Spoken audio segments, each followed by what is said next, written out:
All right. All right. All right, everybody. We are live. Welcome again to another exciting episode of the Crowdsourced Politics News Roundup. I'm your host and moderator, Cypher. Today, I am joined by Art Black. How's it going? Mateo DeGaulle. Hey, what's up? And joining us as a special guest is Senpai Chow. Hello, hello.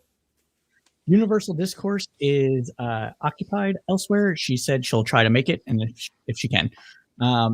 If for those that might be tuning on for the very first time, every week the CSP podcast crew does a weekly news roundup from about 7 p.m. Eastern to whenever the fuck we feel like being over with. Generally an hour and a half to 2 hours.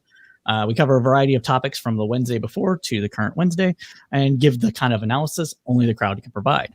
Senpai Chow, why don't you go ahead and tell the audience a little bit about yourself so they can get to know you?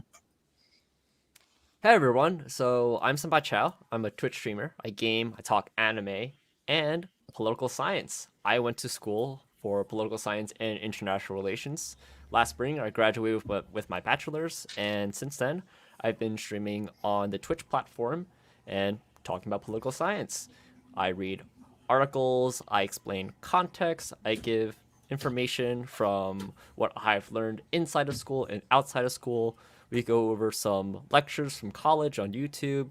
It's a fun time. It's a lot of learning, and a lot of people really appreciate the information that I give in what is the typical hellscape that is politics on Twitch. And so do you stream mostly to politics Twitch, or do you stream to other kind of Twitch related streams? Politics Twitch. I'm not really sure what you're asking, but what I do in the topics. In the topics. Yeah. Politics, just chatting, those kinds of categories. But if you see me in the just chatting section, I'm probably talking about politics. It's gotcha. Like one of the only things that I could talk about, or anime. One of the members of our community says they already like you because you have the Pikachu Silver GameCube and a freaking Ryzen box in the background. Sean Dixon, he's one of our long-term members. His entire back wall is covered in nerddom, so he appreciates the gesture. Art, what's going new with you, Mateo? You as well. Like, what's going on, guys? How's the week been? Anything interesting happen, y'all? I mean, I'm in an interesting discussion where apparently you can embrace white replacement theory, but it not be a racial thing. It's just it's a political power thing that just coincidentally happens to only involve invaders from the third world. So that's my day. Well, what brought that up? Was that like work related, or is that no Facebook? What's happened? That was just a good Facebook chat. No, Tucker Carlson. Just work. Yeah, just work. Man, I should be getting paid for content like this. But the idea is that you had the Jews will not replace us chant from Charlottesville, which is now kind of mutated and moved into the mainstream Fox viewership. And but apparently somehow has just lost any racial connotation, and it's really just about just policy stuff. So there's that. So should we talk about that, or do you want to talk about that stuff first? With the whole Tucker Carlson fallout and all sure. that? I mean, the idea with white replacement theory is that and the whole Jews will not replace us is that basically America's controlled by these interests that want to import from the third world voters who will replace the white local population and vote in Maoism and outlaw Jesus and cancel capitalism. So of course the trick there don't forget Sharia law. And it's absolutely, I mean, naturally, it's all mandatory Sharia law and mandatory gay marriage. So, God willing. Yes, gay marriage will be mandatory for all Americans. So there's that. I mean, at least, but then we can't. Then they really will replace us. Right? Fair enough. But the hook on this is that on average, I mean, obviously, there's outliers, but just as a trend, Immigrants from Latin America tend to be Christian. They tend to be socially conservative, Mhm. traditional gender roles, anti-abortion, individualist, don't like socialism. Like you kind of go down the list and you're like, gosh, these guys kind of sound like Republicans. Like I wonder what the deal is. And the deal is that it's not really about policy, because even if it was about policy, you have guys who you could be importing into your party that like your policies. So there seemed to be some disconnect if you're worried that they're going to vote for the other people. And then, kind of, I mean, if you think about like the effect of having that in your opposition party, if you think about like Black Americans tend to be more socially conservative than the rest of the Democratic Party. So that actually acts as a counterweight for what Democrats can do, because you have a large segment of your voting base that actually isn't left at all. They tend to not want, what you would think of as, social justice nonsense. So if you could inject your opposition party with ideas that are favorable to you, then that's not a bad thing. That's actually beating your enemy by converting them. And for a lot of ways, Black Americans would be great Republicans. There's a strong subset of them that are very Christian, that are very socially conservative, traditional gender roles, anti-abortion, like that, go down the list. But they're not, and we have people who are pretending that this is it's just politics. It's not racial at all. I don't know why you guys keep mentioning race, and yet here we are. So anyway, that's that story in a nutshell. So I'll stop talking. I'm just ranting now. I mean, we all have to rant about this sort of thing, right? Because it's something that we have to, at least us on the in the online communities, have to deal with almost every day. And there's moderates out there that don't really get it. They're like, yeah, well, of course that's not racial or whatever. Well, right, and moderates are looking at it from a moderate standpoint, where moderates don't say that. Get the hell out of here. No. What I mean those is goddamn centrists. No. What I mean is They're the real fascists. True. Yeah, exactly. If you cut a liberal, a fascist bleeds. No, I'm sorry. What I meant to say, I'm sorry, is that there's a strong segment of America that just looks at immigration and they're not actually trying to be racist about it. They're just like, well, this is just another thing it's a factor. It just needs to be managed. Like we need to have a system to handle certain things. So just like policing doesn't have to be racist. But we do like police. I mean, there are certain services that we want, and having an immigration system is a thing that we want. So it's not inherently racist, but this framing of the argument is, and there's really not a way to deconstruct it other than just pretending that this particular argument against immigration, it actually is just a racial argument. Senpai Chow, what's your thoughts about what Art's been talking about? What has been your experience with this kind of discussions?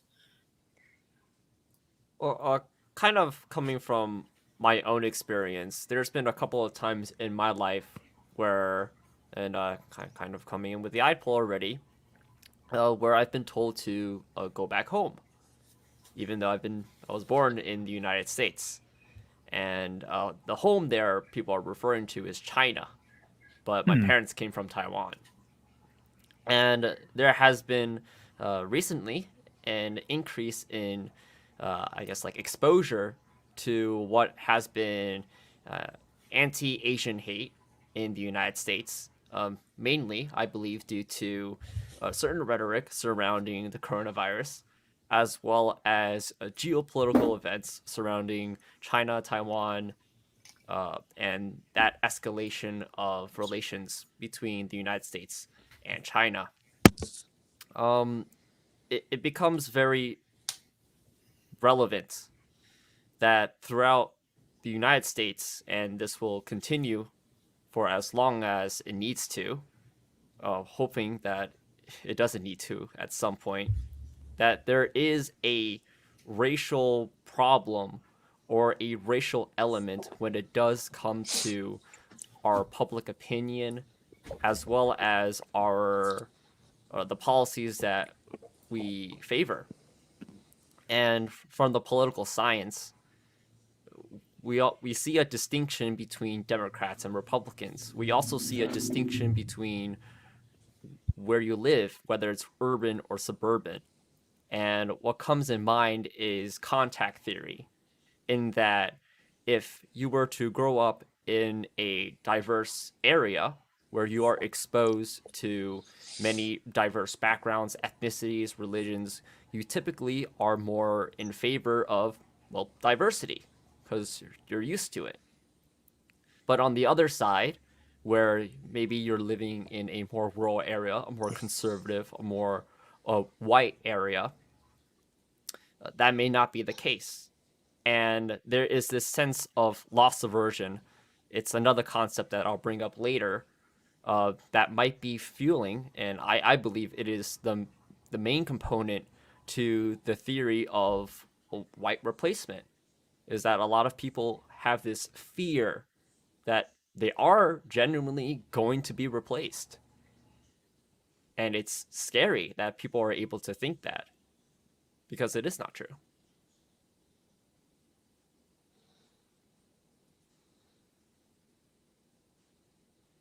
You are muted. Sorry, I turned my mic off while I was drinking water. I appreciate the insight, Chow. We did have a person from our community say that the fact that this was broached on a mainstream cable news network programming is an alarming movement of the overtone window. And to piggyback off of what you had said about the exposure theory or contact theory, I think that's very much true. I think one of my long-standing theories is that after integrated busing was pretty much removed by the Supreme Court, roughly, I think it was 1993. It was between 93 and 96. I don't know, remember the exact year. But you had less contact exposure to different backgrounds and ethnicities, especially within Middle America, because just distance wise and where everybody's living and neighborhood segregation and that sort of thing, and that in turn caused an increase of animosity, of potential, or not potential, but of racism among people, because they've been exposed to these people less, and they've just feeding off of their own stereotypes and that sort of thing. Mateo, you're from New York. Want to get some of your thoughts and opinions about what we're talking about in this topic, given your proximity to major metropolitan area, and whether or not you've seen anything different between, the rural New York or New York City itself. I mean, I haven't really seen a difference, but I don't exactly sample all different walks of life from New York. I'm usually generally around some pretty young people who, we're not going to focus on race like that. So, I mean, it's pretty much the same in the city as it is up north a little bit. But I'm not even that far up north. If you go up far enough north, it's pretty much the south. I'm sure there You'll find a bunch of you'll find Confederate flags up there. It's ridiculous. So yeah, it'll be easier to find in that area, those areas. Well, I mean, you're going back and forth between college now. Have you noticed any difference between maybe some old people your age or younger? Because you're not exactly 20. No. Yeah, no, but I mean, not that I've noticed. I mean, it's not like I really stop these people to talk about race either. Like, I mean, that's fair. They don't make comments, if that's what you're asking. They don't. Right. I mean, you've never been in a situation like I've been in a situation where somebody tried to tell me, speak to me like, hey man, what's really going on. And I'm like, why are you being racist? Like, have you ever had anything like that happen to you? Nah. Okay. Well, everybody's got different kinds of experiences with that sort of thing. I have an uncle who's kind of like a conspiracy theorist, but I don't really see him. He's in New York now. I mean, everybody has that kind of uncle, right? I think maybe the same guy. Yeah. I could call him up and be like, "Hey, will they replace us?" And then it's just like an hour long. Jesus. But Art, you being from been in the military like myself, have you noticed that there been anybody that's been like that? Have you had any of those experiences like I have, where somebody has tried to take it aside or under their breath, hey, that person's really this way because of that, or anything like that? Okay, so first off, I know you were in the military, but Antifa is not like a formal military force. Yet. Just you watch one day. It's an idea, not an organization. And I'm sorry. The question was, did anyone try to radicalize me? Well, not necessarily radicalize you, but so the kind of thing I'm getting at is so there was this one person that I was in the military with, and he was going to be in the equal opportunity rep because he was a goody two shoe to leadership, but he was a racist piece of shit. And you only knew he's a racist piece of shit if he thought that he could be comfortable with you and reveal that he was a racist piece of shit. He was the equal opportunity. And he was going to be. He was going to be. Me and several other people stopped that shit. All right. That's weird, man. Yeah, that's like you have a different face to leadership than you do to your peers, right? So, but anything like that. I 100% knew a guy from Virginia who was very old South, who had very strong views. Who, basically the same thing. He got into that position because he had a certain demeanor at work. But talk about old school Confederate flag waving, in his off time. But it was a great position. So he kissed ass and got it. So that's the thing. But I mean, what exactly is your question? I guess. I mean, I don't know.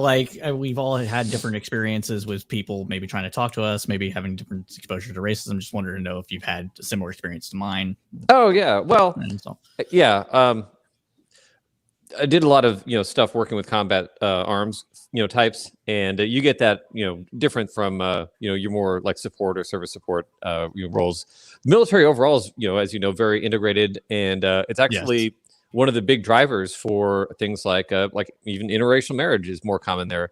So you get a lot of I think very useful exposure, and it's probably especially under the folks who, let's say, don't go to college. One of the biggest places for them to get pulled out of their, whatever social niche they're from and made to, integrate and operate with people. And, it's incredibly valuable for that. But absolutely, you're also in the intake. I mean, on my way to basic training, I was on a bus with a guy who mentioned that, he had to keep quiet, that he was in the Klan. And when we got off the bus and the black drills started yelling at us, I mean, just me watching that guy is just getting getting melted and just in horror and just never having a black guy speak to him in such a way. There's little things like that, but those, that's all. Then you got that guy next to these gangbangers from the inner city who have also never been in that kind of structured environment. So it's just a bizarre social experiment, and there's so many weird one-offs that you get from every walk of life that you absolutely do get. I knew a guy who admitted he was a 3%er kind of a thing. You get a lot of that was later on, but you certainly get all kinds of weird strains.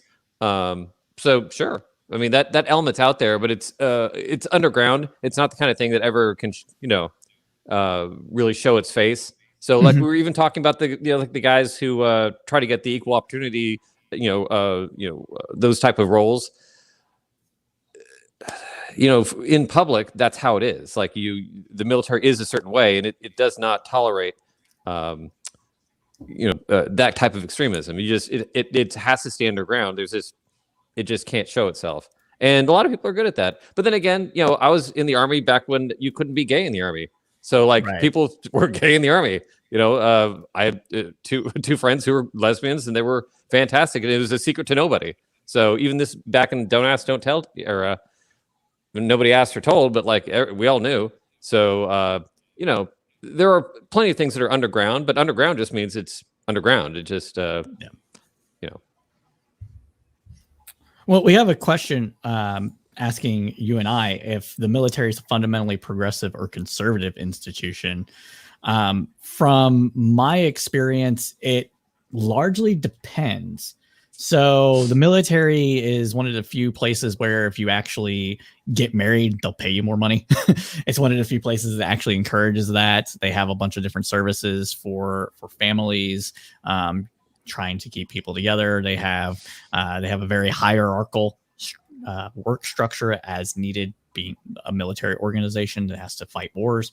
But at the same time, we're saying, military is one of the first groups to actually implement kind of the whole diversity training that corporate America has.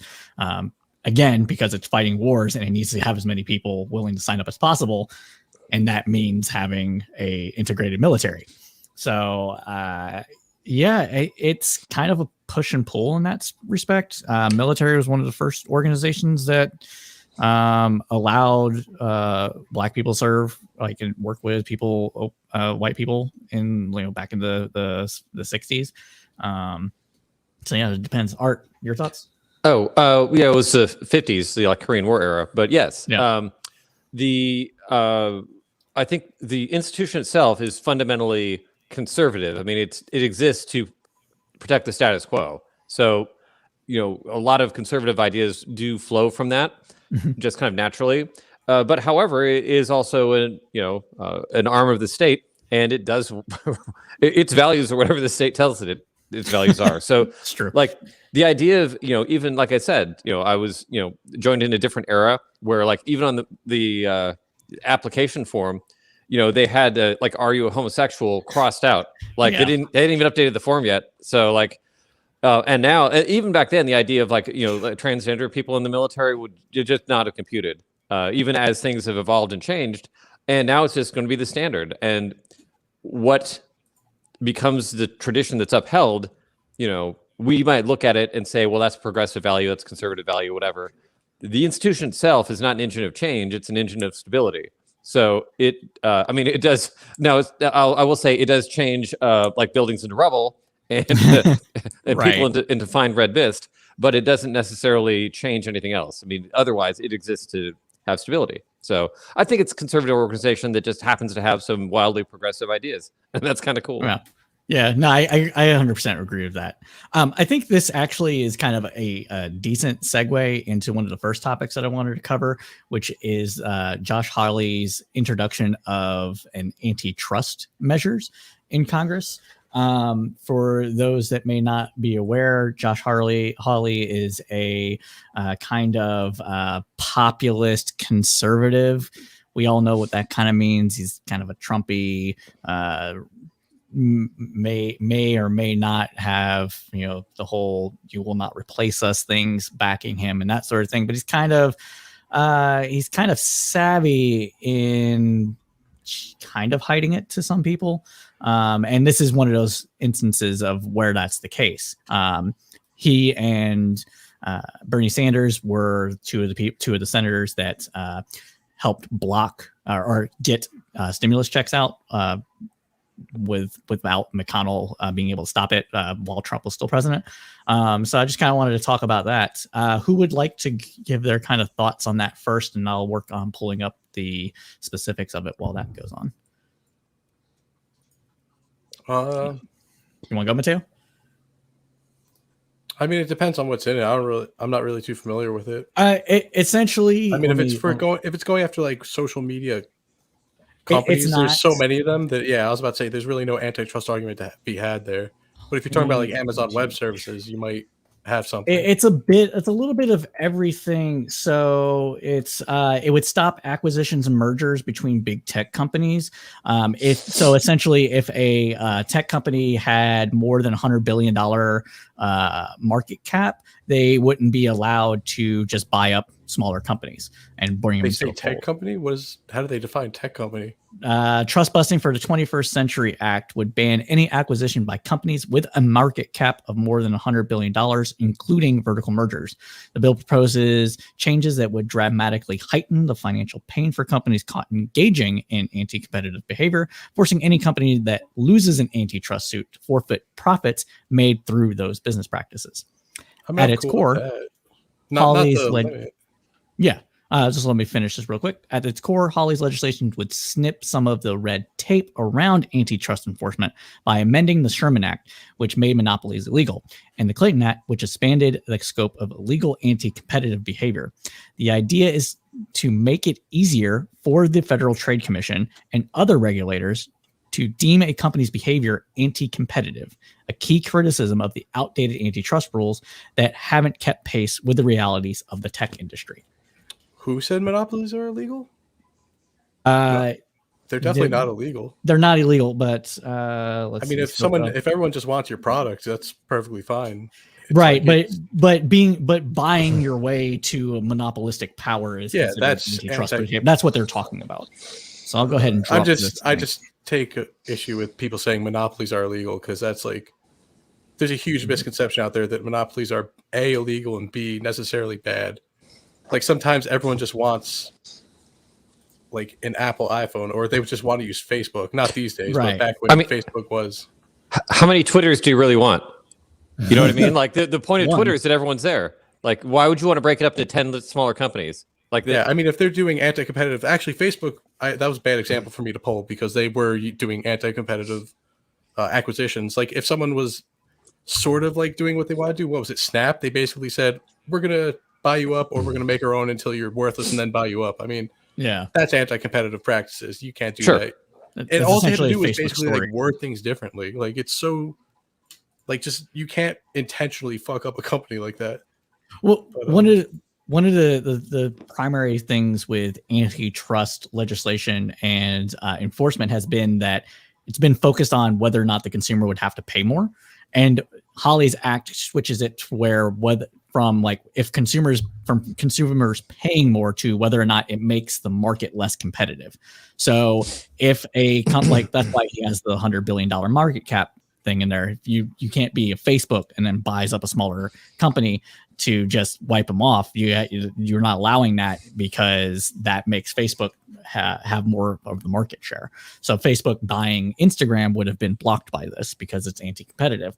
Instagram being its own company or getting bought up by a different company would have been allowed, for instance.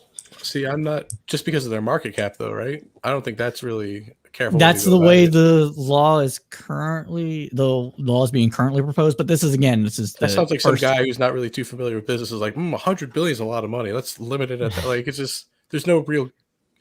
It could be perfectly fine to let someone with $150 billion. Sure. It's like, I don't see why that arbitrary line has to be drawn there. It just I seems mean, lazy. it probably is, but go ahead, Art. I was going to say, and this is going to be a little surprising because obviously I despise Tom. Oh, wait, is this Holly or Josh? Cotton? It's Okay. Holly. Okay. Well, I don't like him either. But I'm for it. I think that even if there's some devils in the details that aren't great, overall, I mean, just me kind of looking over the intent and the focus of it, I think that trust busting is great. It, like, Josh Hawley's talking points even mentioned that this was originally a Republican idea under the original Roosevelt, and Republican. a Republican. I mean, Republican, but hey, you know what? Just Hey, roll- whatever gets us there, right? roll with it. But no, converting the Republican Party into something that's a little bit more open to the idea of not being completely beholden to big business it's a positive development. I mean, obviously, there's devils in the details that could make it a disaster, but I'd be willing to take the risk at this point. I think that it's time to bust up a lot of these big companies. This is just to go ahead, mention, Simba. just to mention what the devils in the details are that is being referenced by Art, is that a lot of people are seeing the Republicans or this bill that's being proposed as hypocritical, in that the Republican Party, ever since Reagan, has been the party of deregulation, privatization, free market capitalism. And for all of a sudden to just flip a switch and also still not be for raising taxes on corporations, a lot of people are scratching their heads as to what this is for. And something that was mentioned already before is whether or not this is mainly for social media. And, well, recent current events have pointed to a lot of conservatives not liking social media platforms because of the belief that there is some bias against them, or that when Donald Trump was banned or suspended because of his statements for the election, that there was some targeting against Republicans. And these are the details, the devils of the details, that might be bringing a lot of concern from liberals or Democrats, is saying that, like, this is completely hypocritical. These are the wrong reasons. But my take at the end of the day is that this presents a very rare opportunity in an environment described as the most divided since the Civil War. There is some alignment, some agreement between two groups of people, and we could actually get something done. And while some may argue that this is just a mere coincidence of interests, it's still an alignment of interests that gives us an opportunity to get some antitrust bills passed. No, I agree with that. And it is important to note what Holly said, and this is a direct quote. Their efforts to influence or outright stop voting laws in various states. This is indicative, I think, of the kind of very significant and growing political power that the largest concentrated corporations, the mega corporations, have in this country, and we are willing to use today. Today, it is election integrity. Tomorrow, it'll be something else. The point is that their political power is tracking their economic power. So very much because of the tech censorship that is going on. Now, there is tech censorship, but it's not what Republicans claim. So we should put that out there. We've been censored on numerous occasions on Facebook. In fact, our first group got taken down because of some bullshit. But it's not because they're conservative. It's because community standards and because Facebook's trying out algorithms, and it's just like working, or it's learning as it goes along, and we were a casualty of that. Exactly. It's like I bet you it was for what did they say? It was like something just outlandish, like hate speech or something. Facebook, that's us. It was promoting dangerous groups and violence. Yeah, and the reason being was a former member of our community had said had put up the OK sign with the explanation of how alt-right people co-opted. Yeah, it was like an objective explanation of it. It wasn't supporting the OK sign But the fact that it had the image, and Facebook can read images, you can see it in the code. If you push F12 on an image on Facebook, it can read the text in there because the image had the white power thing and described it. Facebook banned us. So, Art, did you want to break in with something? I got completely derailed. So I'm. All right. I've totally forgot where I was going with that. But no. I'm sorry. So this is going to sound a little counterintuitive, but and like the point that Senpai just made a minute ago about how from like the Reagan era on, the Republicans have really just been this, like engine for like big business deregulation, low taxes for the corporations, all that. Like, I think what is changing, and this also weirdly kind of dovetails back to our question of, is the military conservative or progressive? You have these giant corporations that, big donors have been feeding, the Republicans for a long time. And that's the traditional model.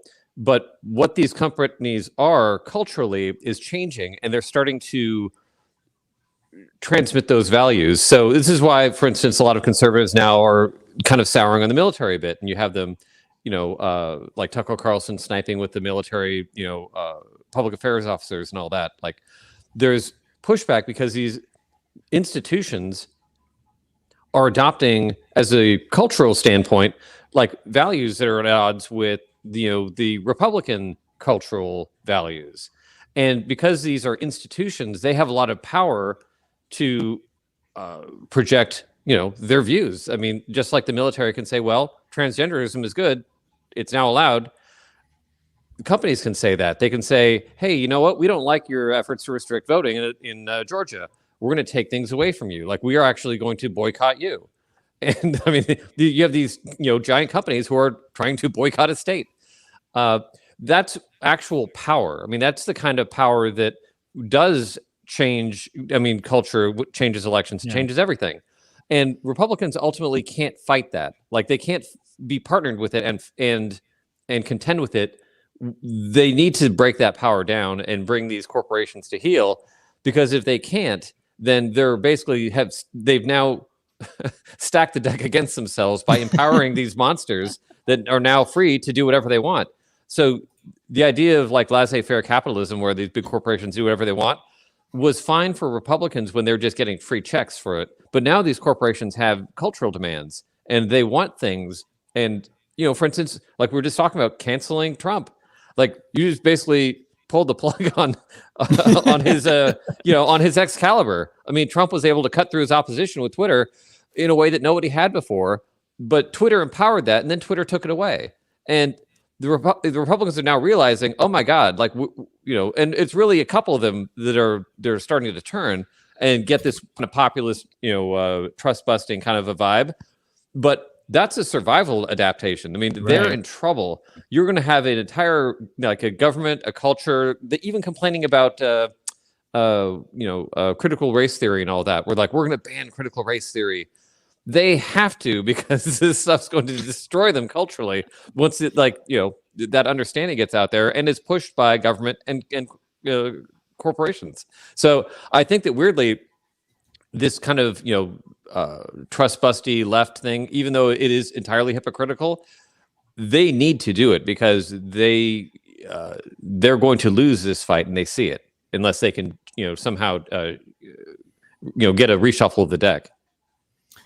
Does anybody on the panel think that if the Republicans go in this direction, that some Democrats will reflexively be against it because they see it as their power centers being attacked?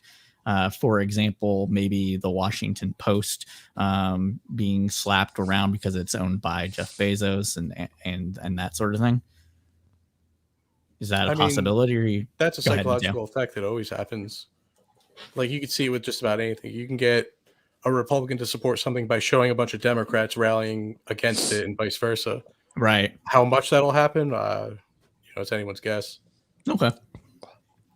I see it coming in the form of just being against this bill, in that despite it being an antitrust bill and something that liberals and even leftists would applaud for if it was brought up by anybody else but a Republican, they will start to, maybe from a knee-jerk reaction, mention the weeds, the devils of the weeds, in that it is hypocritical, or that it is just because of social media and it's not for any good reason, and things like that. $100 million or $100 billion cap is kind of, I feel like that would be easy for them to go after too.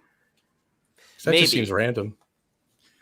Maybe so, but I imagined that kind of being what's going to be coming from Democrats. And what I've already seen from my Google searches today was a couple of days ago, Robert Reich, for anybody who knows, used to work for Obama, was I believe, economic secretary or something like that. Labor secretary for the Clintons. Labor secretary for Clinton. Yeah. Labor secretary for the Clintons. That's correct.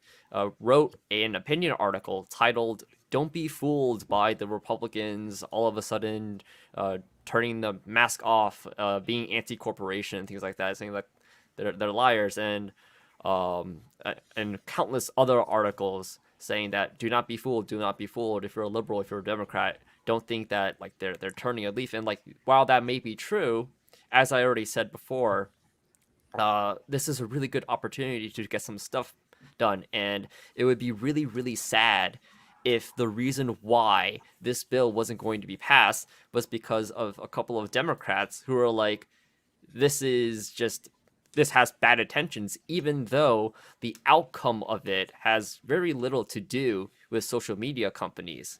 In the line that we were talking about before, Cypher, you mentioned that this isn't specifically for tech companies or social media companies. This is for any firm that has a market cap of over $100 billion. This is genuinely a general antitrust bill. Yeah, if they wanted just tech, they would be going after like sub 750 billion or so, or above 750 billion. Right. Reich is actually a pretty interesting person to be complaining about this too, because like it's unfortunate for him. He's like a real deal like leftist, and ever since like the Clinton administration, he's had to watch the party kind of, drift towards like what everyone calls neoliberal these days. Yeah. I mean, it kind of, in a lot of ways it is, in enough ways, I guess, for it to make sense. Like, he's almost like got no home now. Like, that's true. It's so weird to hear his like arguments these days. Yeah.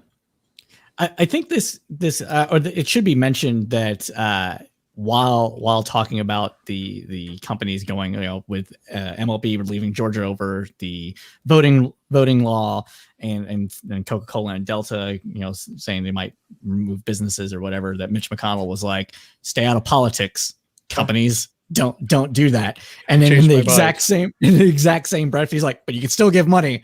And then like 3 days later, he's like, never mind. What makes it so weird is McConnell is famously and openly, like, this is even like something that like we're speculating about, completely for corporations, like bribing almost. Yeah. Like I forget when we did a podcast on him, and we covered he basically handed out checks on the floor.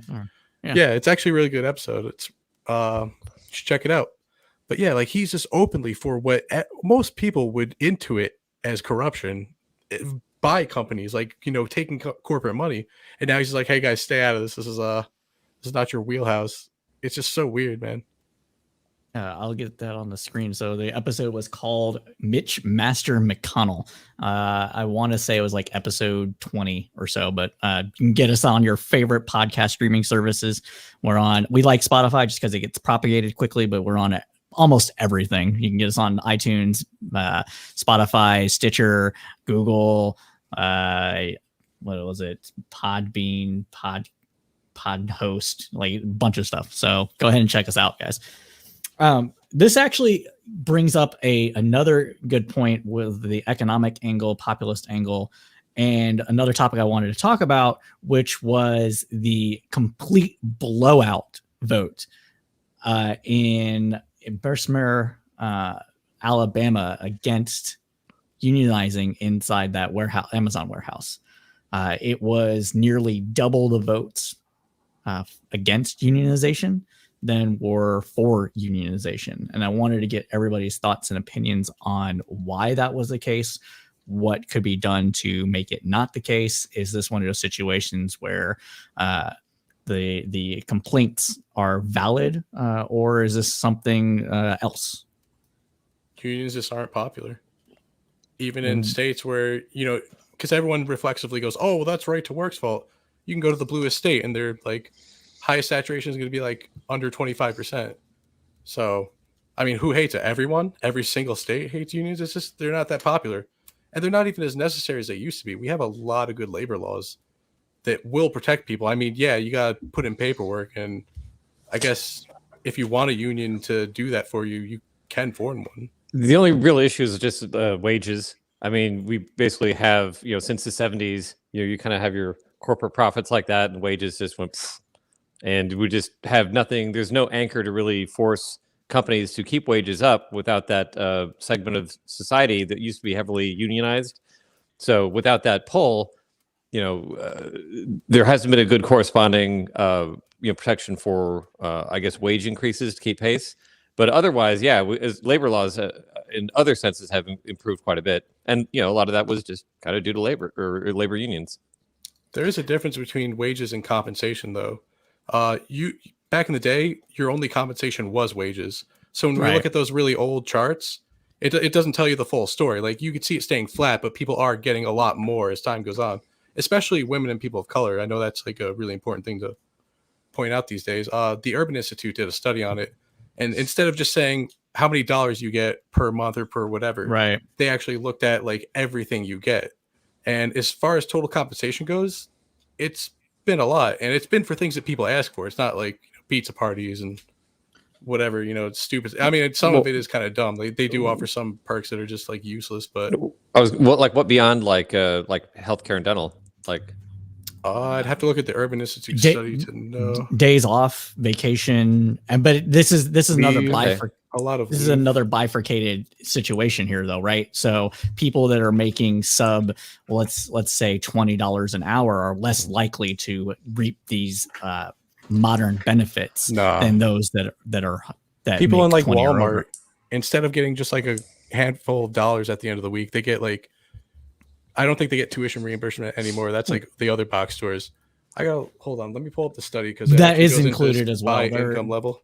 Yeah, but I mean, we're looking at by racial level too. So I mean, but we're looking at working far longer hours than we did in the past, and we're not keeping pace with places like Europe that have much better like time off or Oh yeah, sure. So you're not wrong about mandatory that. 4 So, weeks in I'm France. just so. I'm just saying that the lack of labor, and there are reasons for it. I mean, ultimately, it's probably not the right fit for us, but without labor unions, we probably have not kept pace in the way that we could have, in terms of labor. A couple of Do things you- that I want go to add is one, we ought to add in that a lot of, even for Amazon workers, they get stock options Yeah. that can get reinvested, true. or not reinvested, but they could take them out in a certain couple of years. But like another thing against what might be the positives of what has been going on is the distinguishment between contractual work and non-contractual work, salary work. And I learned this recently because I was in the job market for a little bit, is that if you're a contract worker, you file a 1099, and that corporation that you're working for, they don't pay half of your taxes, so you have to pay all of your taxes. So if you're a contract worker and you're filing a 1099, don't spend all your money, because at the end of the year, you're going to have to give a lot of that back to the government and things like that. And a lot of the work, from what I've seen in the United States, has been leaning towards more contract work. And when you're a contractor, you don't get a lot of those benefits that you get from being a salary, from working on salary. True. Yeah, 1099 work is what Uber or Lyft, all these gig kind of places have people working under. We have another comment saying that workplace safety is also a huge concern, which is one of the reasons why the Amazon workers wanted to unionize, pushed for it.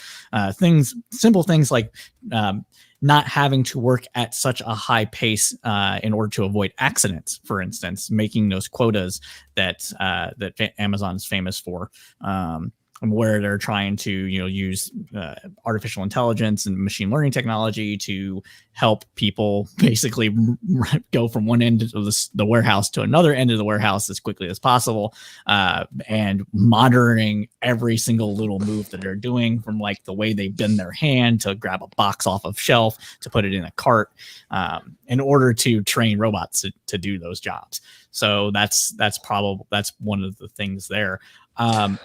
Go ahead.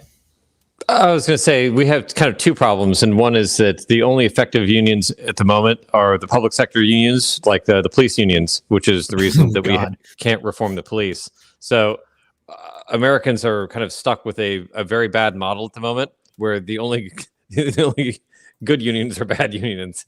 There's a large argument out there actually that public unions, some people, like I know conservatives get thrown in this one big tent, but some of them aren't even against like private unions, because I mean that's free market when you really think about it. If people Yeah, Friedman together, was one of these. Yeah, you should be for unions if you're a free market guy.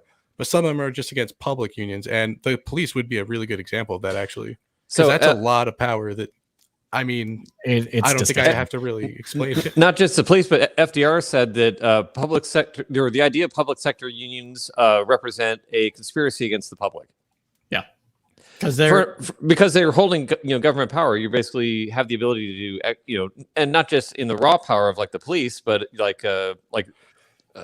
just being able to set policy. I mean, when you're basically upstream of the voters in terms of determining what the government does. So unfortunately, we should never have allowed public sector unions. We should have more private sector unions, but we don't. And we're not going to fix that in time for automation completely, undoing our whole concept of work. So, unfortunately, we're just not going to close that gap and fix unions and that type of labor system in the United States before, the fifth industrial revolution. Right. Basically, yeah. I mean, basically, yeah. Let's just leave it at that. Before the fifth industrial revolution. But I just want to say that we all just got canceled by leftist Twitch. Sorry, guys. Rest in peace. I mean, it's only a matter of time for me. So leftist Twitch. It's not too late to join. Is. They're not going to like. They already called me a conservative. There's nothing. Oh, great! We're in good company. All right, this is great. Oh, I found that study. Drop it in Profit Chat, and I'll drop it in the in public chats. All right, compensation by what they use. They went with CBO stuff. Yeah. It uses like payment towards retirement, healthcare. Some have tuition reimbursement. I mentioned that earlier. And one of the groups, because they separate it by groups, men, women, and certain ethnicities, they even did different inflation deflators, which is really cool. But women, since 1979 to 2013, I mean, this makes some sense when you think about how far back we're going. Their increases in compensation is 73%, where men is only 13. But like some of that makes sense because women were coming more into the market, and I'm sure there were a lot of problems with paying them what they deserved back then. So that explains some of it. But also, and by age group too, actually. Increases in compensation are lowest. Oh, for young people, that makes sense, I guess. A lot of that was helped with the introduction of class action lawsuits, a thing that unions would use to sue companies and sectors for uncompetitive practices and that sort of thing, which the private sector is able to now do. Non-Hispanic African Americans, their compensation increased 42% from 79 to 2013, while Hispanics were only 22. I thought that would be. I don't remember all of this stuff, so that actually surprised me again. Do you know, off the top of your head, do you happen to know what year this was published in? Probably like 2013, 2014. Because the date only goes to 2013, so it's probably 2014.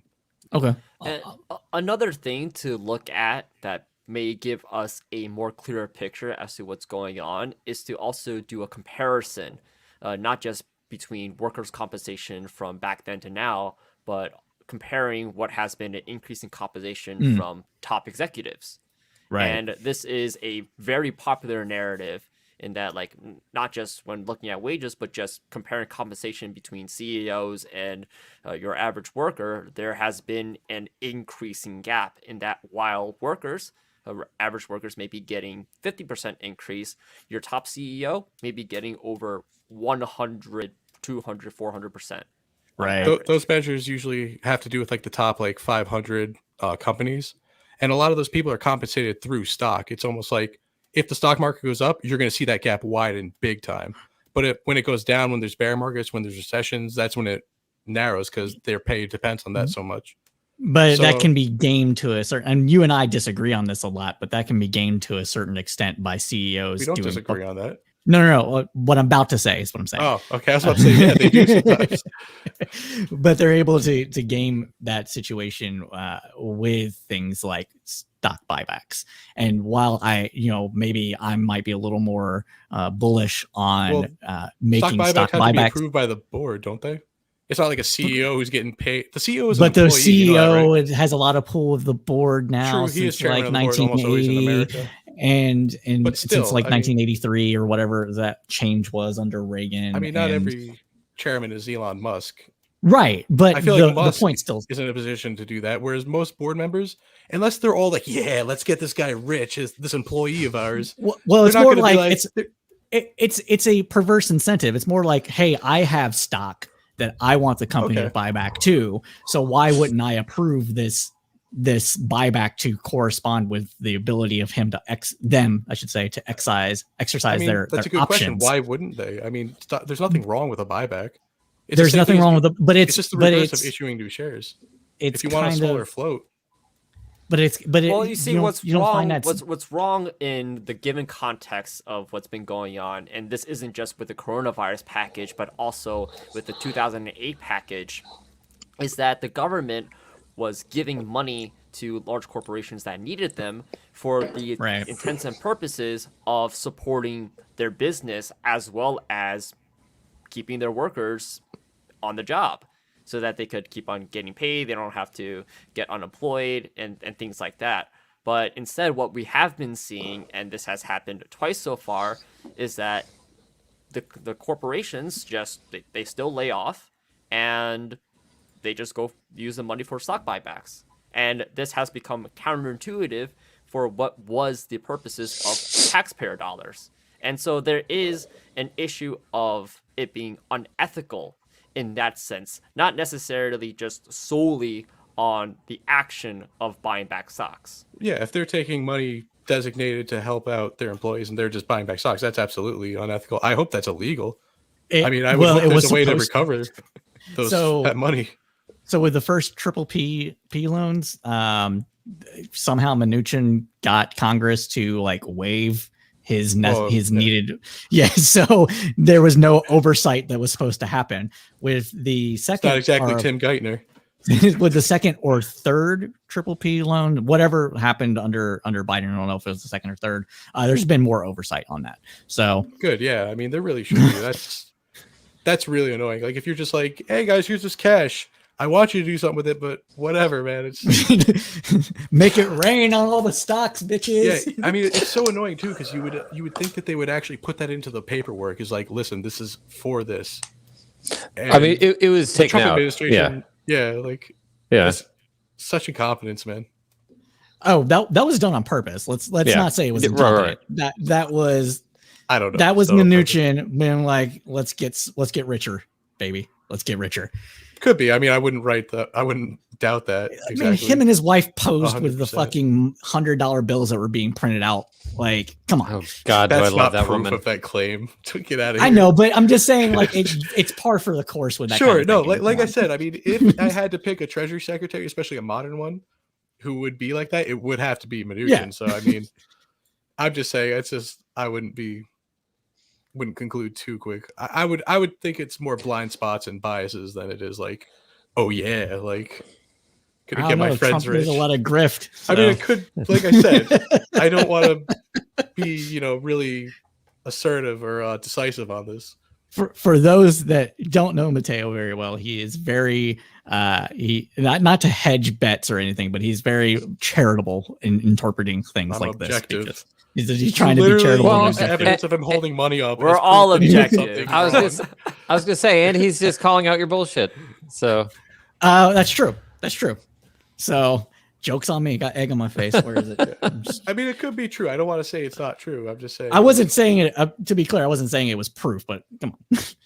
But yes, thank you. So Peter Um, Griffin, Well, anyways, come Go ahead. on. how interested are we in getting back to the Amazon union vote? Oh, actually, We very should talk about interested. Back to my first point. Unions just really aren't popular in America, wherever you look, any state. I didn't mention this before, but I disagree with that because from what I've been seeing is that a lot of, when you look at the polls, a lot of ununionized workers say that they would want to be in a union. Now, the issue with that between like a poll is that a lot of people say things, but they don't actually do it. Right. When it actually comes down to it, and from what I've been seeing of some anecdotal Amazon employees who voted no, they've been influenced by the Amazon corporation. Let's not ignore the campaigns and the video conferences and all that information that was able to persuade them about that. Okay, we have to take into that account. They have this sense of loss aversion in which when being told that, hey, if you unionize, we don't know what's going to happen to your benefits. We don't know what's going to be changing from the top. You might be losing something or things like that. You might get let go of your job because of something else and things like that. Then they kind of get scared. And then they think about it to themselves, well, there's all these gains, but for those gains, there's also a lot of these losses. And basic psychology has explained that humans really don't like losing stuff. If you were to ask somebody to, and this is the typical hypothetical, would you rather lose $100 or gain $100? They would say, I would rather not lose $100, even though both outcomes are the same. And thus, now we get to one of the explanations as to why this Amazon union vote, even though a lot of people will say union's good, union's good, union's good, it was more than 1,000 people said no. That's what I'm saying. I think some of those polls, it might not really capture every worker. Like, if a lot of the polls, like if those people are like a minority in their business and they want a union, and even if someone's like really gung ho, you got a really good leader, brings it all up, it's still not going to pass.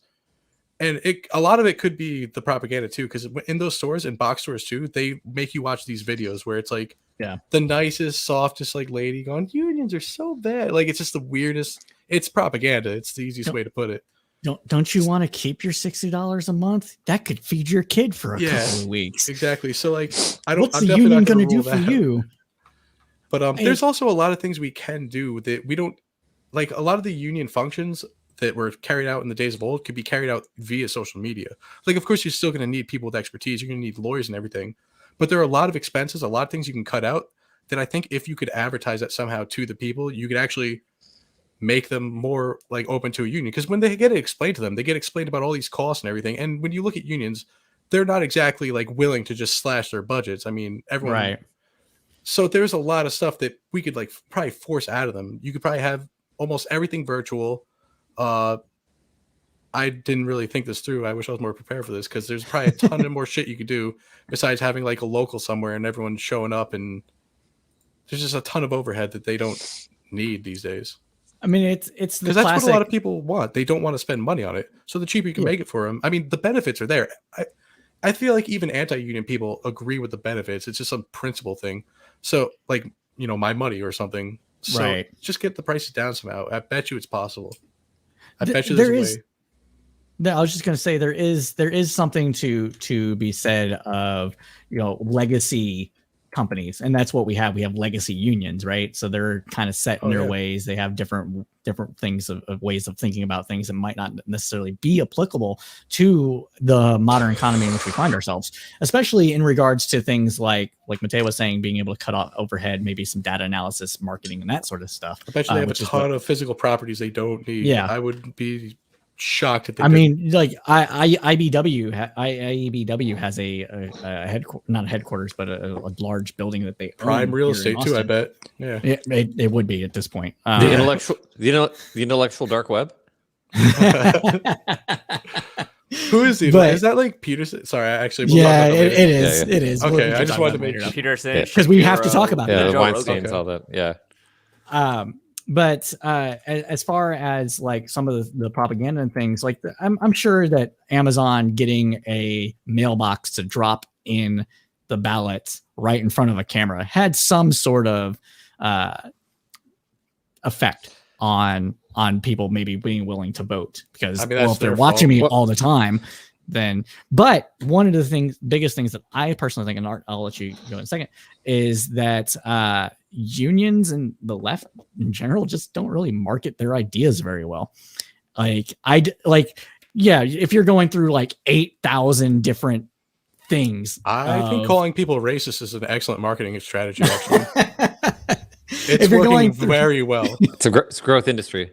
it is a growth industry. Jesus Christ! Now But it's working well.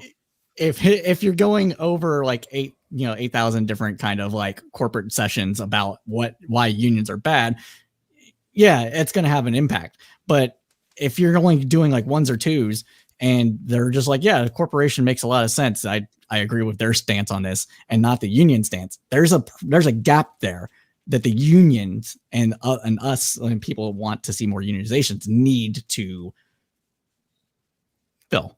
Like I don't like this whole thing. Like it's just propaganda. Like, no, you counter propaganda with, lack of a better phrase, other propaganda, other marketing. And if you're not doing that, you're failing. And I feel like that's a lot of what's going on here. Art, go ahead with your point. Oh, well, I was just going to say that, and you guys were exactly right when you were earlier talking about the loss motivation. People are a lot more motivated by loss than they are by gain. And there's been a lot of studies on this. We see it in negotiation all the time. Like for me, if I'm dealing with, let's say the set of arguments that it's either if you buy this building, you'll increase your revenue by $100,000, or if you keep this building, it's going to cost you $50,000 in repairs to keep going. Guess which one of those is more effective?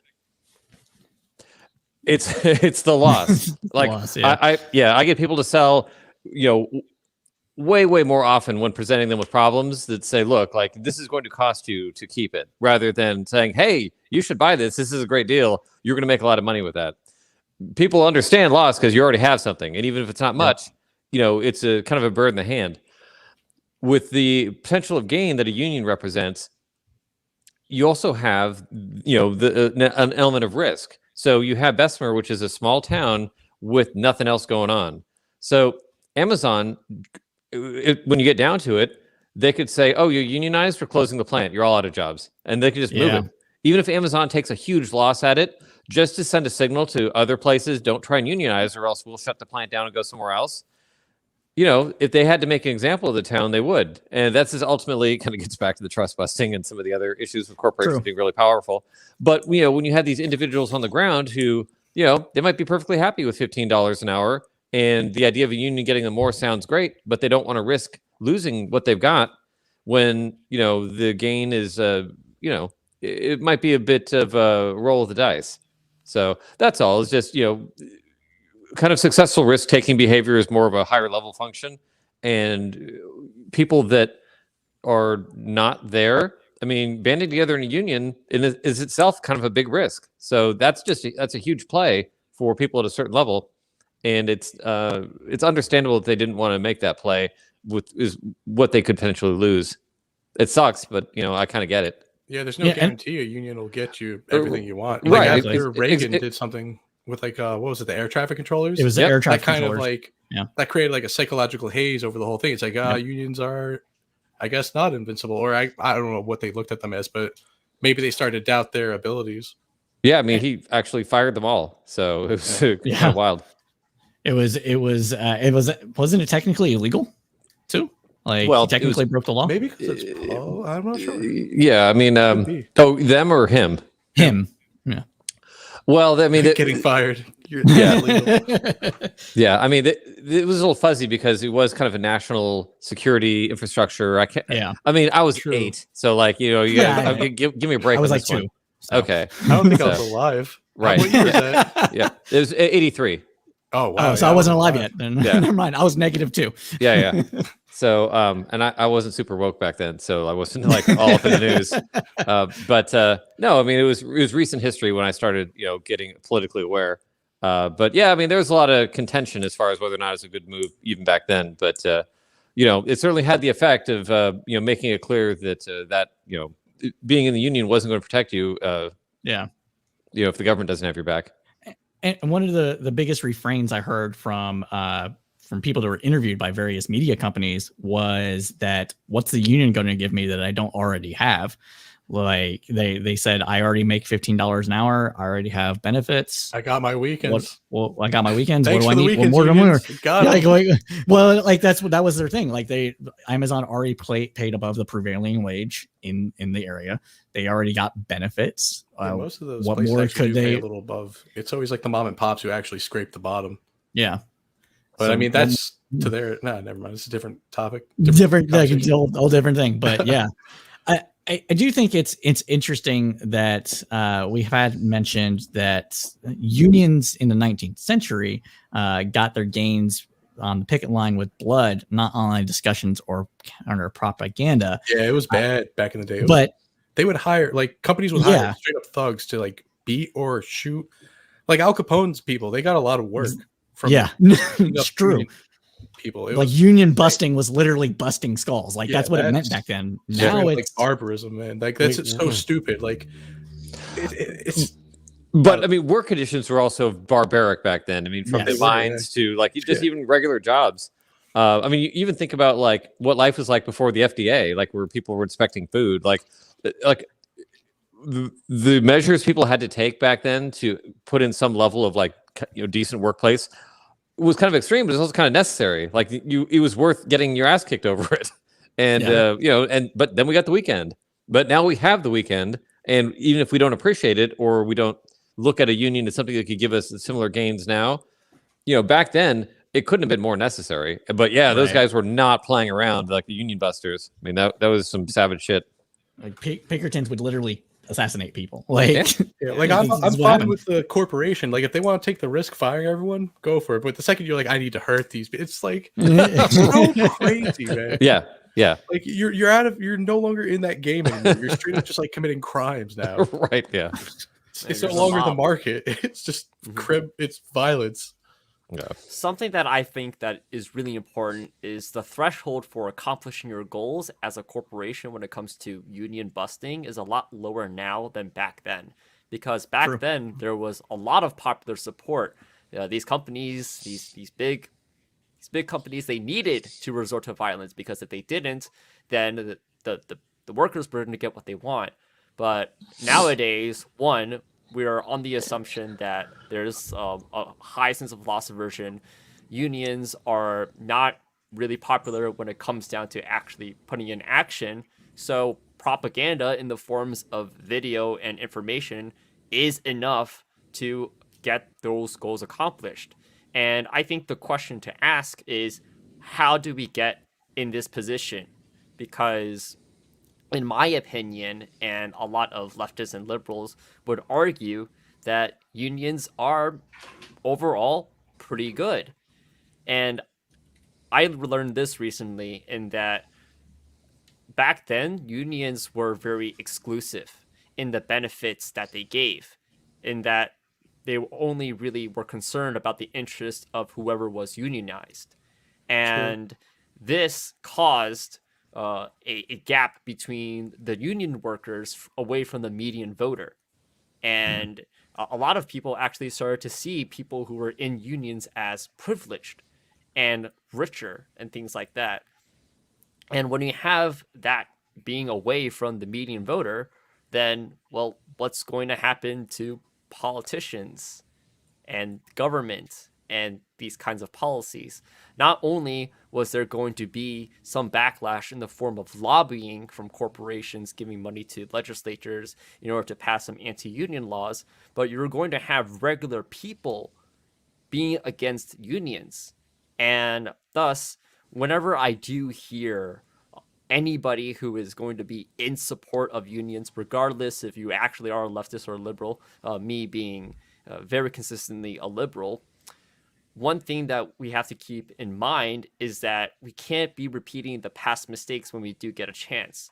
Unions, if anything, from now on to then, have to not be exclusive. They have to focus on the interest of the union workers as well as the non-union workers.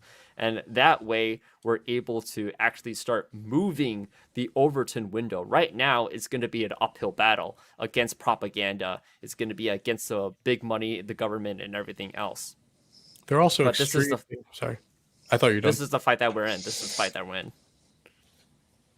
Go They're ahead, also Mateo. very like nepotistic. It seems like there's a lot of unions. Like, I'm not against unions. I'm pro union, or I don't want to say pro union, but I'm perfectly fine with anyone who wants to form a union forming one. But it's almost, you always have to know someone. It seems like it's never just like, hey, I walked in off the street and they gave me a job. It's like everyone's got 5 cousins waiting for a Right. job, and that But actually. that's because of lower unionization, though, too. Like, if there's less people in the unions and less union jobs available, then it's going to increase nepotism. I mean, a bunch of Italian Americans in a single union. I don't think that's a coincidence. I think that's just Okay, I get what you're saying now. familial structure. And same thing with you got like in the Northeast, you have like a bunch of like, actually, did the police union start off as a private union? Probably. The Fraternal Order of Police, I think, was locally done. You know, It I was don't. a different- I'm not ready to talk about this. So I'm just gonna, Yeah, well, you know what? Let's do an actual episode about labor. What do you guys Yeah. think? Yeah, that's actually a really good topic. All right. So I think, does anybody have a final point they want to make on this topic before we move on to another one? Okay.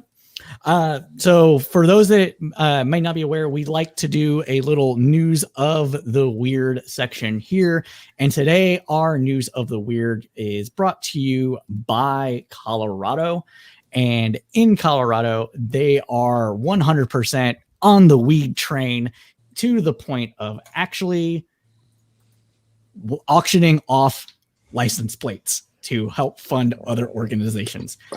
This particular one is to get money for Colorado Disability Fund by auctioning off 420 themed license plate, with the top license plate going for $6,500 of Is It 420. They are going to be auctioning off things like bong, ganja, tegrity, hash, Is It 420, among other things, and all the money and proceeds will be going to help fund disability initiatives within Colorado. Has full support backing of the governor, and it seems to be fairly popular. So, what are you guys' thoughts on this? I mean, that's excellent, but I would much rather donate $6,500 and get no weed license plate than donate $6,500 and get a weed license plate. I mean, True. but we're not true, but Where's like, I don't want to be the guy, incentive? the tool with the like ganja time or whatever on my. I'll just give him the money. Wow. So noble of you. Yeah, I'm a hero. respect. But I think like, this is really fun. It's really cute, and even though, like, yes, maybe there is an incentive. Well, that's how you get stuff done, and just like how during the first topic, yes, there is an incentive for Republicans to support antitrust. Well, let's so have it, and let's have this. yeah, it is interesting that there's like this broad cross support for this in Colorado. Whereas in Texas, I think it was the GOP that actually made it part of their platform first to legalize the growing of hemp. That's where they stopped. And everybody in the Democratic Party side was like, oh, we can't let them like beat us there. So like the next year they put in their platform legalizing pot in general. But yeah, I mean, should states be doing these kind of fun little things? Is there any negative side to it? Is there like I can't think of one, but I'm biased as hell, so No, they can do that. I mean, that's a good idea to raise money. They're going to get the money for it instead of just letting someone get it at the DMV for whatever the regular fee. Why not? And this auction is it's cost in addition to the regular cost of the production of the license plate, the registration of the vehicle, and that sort of thing. So it's not all encompassing. It's just for the ability to have that plate. Yeah, there's still, it's unique enough and there's enough demand for it. You'd be, kind of foolish to not charge people extra for it. Oh, one other thing, the auction goes until 4/20. So there is another 1, 2, 3, 4, 5, 6 days left on the auction. If you happen to live in Colorado and want to get up on this train, go for it. Is there any other thoughts on this? I just thought it was a cool little story. I don't know why this reminded me of this, but John Boehner was on one of the Sunday shows, and he said, "I drink Merlot. If somebody wants to smoke a joint or eat a gummy, who am I to stop them?" Oh yeah. And which I think it's great that you have this kind of broader cultural shift even among conservatives or places like Colorado where in years past they wouldn't have even entertained such a thing. It's just interesting to see so much of the culture is kind of ready to pivot on this, and it's like we haven't hit that mark yet, but once we do, it's just going to be like nothing was ever any different. Like it's just funny. It just strikes me as funny. It is interesting how long it's taking, though, don't you think? Like, given the momentum. Yeah, I mean, the problem is just half Americans are just impenetrably stupid, and there's nothing we can do. I mean, More than half. I mean, yeah, honestly, it's more than half. It's well, I think that once you get beyond the upper half, then they're in levels of stupid that we can push through sometimes. But like for people that think that drugs should be outlawed. Or especially marijuana. Like I will concede that there are some good reasons to want to keep hard drugs illegal, even though I don't.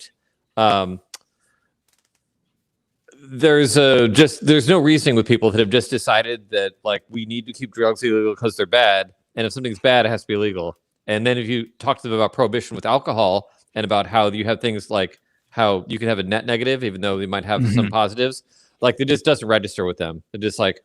There's just nothing there. There's lights are on, but nobody's home. Won't someone think of the children? Yeah, just I don't know. Like the whole marijuana thing. Like I got nothing. Yeah, it makes no sense at this point. Like I think it's a lot of. What would have catapulted it? Similar to like Colorado with the hemp thing. Like if Trump was just to be like, we need to legalize this. Like it was a big push. Democrats would be like, oh man, we got to get ahead of this. Like, Trump would be imagine president. Republicans being the ones to legalize it. It would just be a No. I mean, unironically, Trump would be president right now if he had legalized marijuana. Like unironically, like he would. You think how close the election was? I mean, I'm just saying Well, that. did he kind of try to do that with the checks? I mean, but he could. Those were Biden's checks. Those were Biden's checks. He could have done a better Biden job, bucks, buddy. Oh, it's not a $2,000 check without taking some of that from Trump. So don't say that was Trump's. Right. But I'm just saying is that there's enough people out there that actually I think would have gotten off the fence for Trump had he pulled that off. So there probably is some, There's just so many little things that Trump could have done if he had the wherewithal and wasn't, racist Trump. or Trump. That it would have. Yeah, there's just like nothing to really like in a lot of ways. I mean, he's funny, but that's not like we're talking about being a president. Was he even good for comedy? He was funny. Yeah. Is very dependent on what you believe in. Like when he was making fun of Rand Paul, that was good. That was total gold. Okay, Like, primary Trump was something to laugh at, but then true. When it came to election night and sitting in front of that TV, they're like, shit. Remember that? God damn. Yeah. Well, I mean, we can laugh about it now. Concepts. Two concepts that was brought up in this conversation. Well, kind of. One is spatial theory, in that one of the theories that political scientists like to think about explaining voting behavior is that it's very largely dependent on who is in the space against you, juxtaposed against you. So whenever we say that Democrats are like, oh, we got to be more progressive than the Republicans, then boom, that's spatial theory. Yeah, no, that's actually, I like that. Yeah, look it up. Wikipedia. It's awesome. Speaking of Boehner, really quick. Sorry, have you guys heard about his new book, his new memoir or whatever? The one he's doing is an audiobook. Yeah, his Ted Cruz insults in between like breaths almost. bringing down the house or something like that. Yeah, he was like reading a passage and like I guess he was probably drinking. Yeah, and then like every now and then when he's done like reading something, he'd be like, "P.S. Fuck you, Ted Cruz." It's hilarious. I don't know if you guys even saw it or not. Oh man, too good. I might buy this audio. I'm gonna check that out. Please tell me he says he loves his mom frequently. He probably does. He probably does. Do you guys know how much I love my mom? I love her so much. This is Toxic Masculinity, though. What we're doing right now. Okay, well, anyways, the other concept that I thought about was generational change. There's this concept of generational change in that yes, technology and humanity progresses, but we do it very slowly, and we do it around like every 30 years. So then, like back then in the 1970s, all the youngins, I think they would be called like boomers or something. They were really progressive, right? They were hippies and stuff. But then as they got older, well, now we view them as conservative, and they got bills to pay now. Now they're just like grumpy. Oh, well, the thing is that what we also realized is at a certain age, people don't really change their political opinions, and that age is around 24. And that's because when people are young and even in college, that's when they're more malleable. That's when they're, I guess, more creative and things like that. So then, like, why do we experience generational change? Is, well, because when you are young, you kind of just accept everything as the status quo, and then you want things to change. You want things to be better, things like that. So then political change, public opinion, it takes time. So kind of what I like to think is by the time the Gen Zs are like 30 or 40, that's when we're going to get stuff done. Yeah, I agree. I've been saying for the last, I don't know, probably 4 or 5 years that 2024 is when we can actually start to anticipate some sort of more progressive political change as far as like laws and stuff, because the youngest millennial at that point will be 24 years old, and that's when people start voting, generally speaking. So like that's the level for me. What's up, Art? So Vladimir Lenin said, give me 4 years to teach the children, and the seed that I have planted will never be uprooted. And I think that, that kind of ties into what you're saying about, people are young and malleable at a certain point, and then they kind of solidify. But I think that it would not be right to say that they don't change past that. You just have these certain presets. And for instance, like I was sent to Catholic school growing up. I am not Catholic now. However, I still have a certain level of programming that I will never be able to deprogram myself from. Like it's just always going to be baseline there. And I think that that's a useful way to understand, humanity. Like you can certainly change certain elements and aspects of what you believe politically, and you will evolve as you get older. However, some people do get just more set in their ways, and that's also an evolution of sorts. But I think the bottom line is that you have this kind of like the deep programming that it's important to have generations that are taught and given certain values, because you basically have fresh generations of barbarians being born every day that need to be cultivated into a civilization. So that's always going to be an ongoing effort. But at a certain point, you just have to wait for those, certain cadres just to die off, because there are levels of programming that if they were taught young enough, they're really, as a group, not going to evolve out of. I mean, individuals might and will, but The Fourth Turning is an interesting book on this. You'll hear it. Weirdly, it has kind of this interesting following on some right circles, but it's the authors aren't rightists by any means, and a lot of libertarians. But it's really it's an interesting book because it does look at just how generations change and deal with adversity. And I don't know. I think it's a fascinating book, so I highly recommend anybody reading it. But just don't be scared off that you've heard that like Steve Bannon reads it. I'm like, oh, okay, so what? It's not. It has no right aspect to it. It's just it's something that I think that they find is hope for the future, where they might be reading into it a little too much, because you think about how. I'm sorry. Go ahead. I was going to say, or fear. They're fearful of fear. China's rise. So that's why they're talking about it and stuff like that, especially with Bannon, anyways.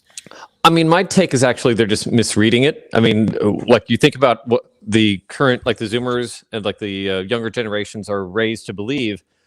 Their default settings are so socially left that compared to I think what kind of heroic narrative that they think that book might be presenting. I think it will be a heroic narrative, but it's probably going to be a rather left-leaning one. Right. So okay, I just think that they're saying the wrong thing in it. Anyway, book review. We'll just check it out.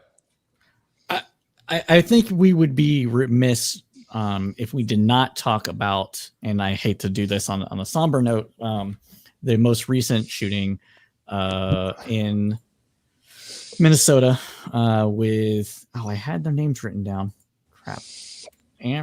Amy something. Hold on.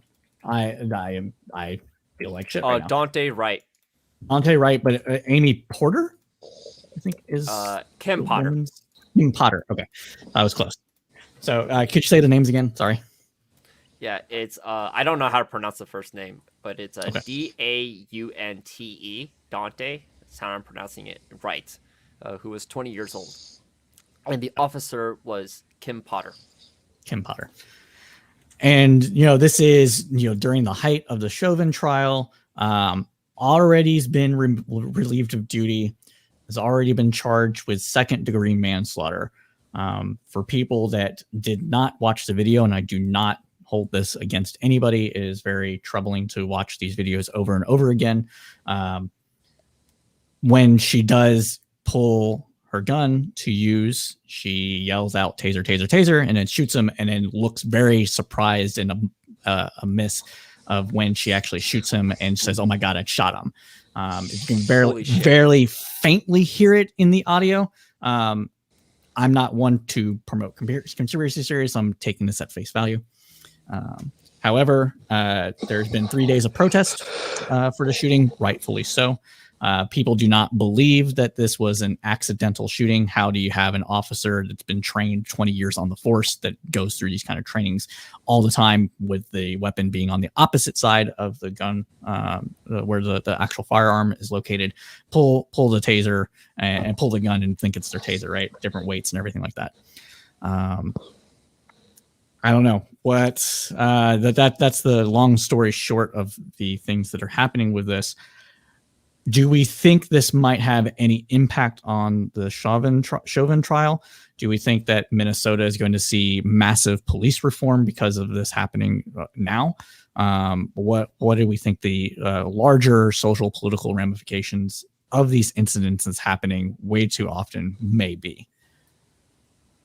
Well, what I can guarantee you is that this event, on top of everything else, especially being in the very, very close vicinity to what happened a year ago, with no, not Kenosha, but anyways, that there is going to be an effect on public opinion. And I can't guarantee you that there's going to be reform. I can't guarantee you that there is going to be something that is going to affect that trial.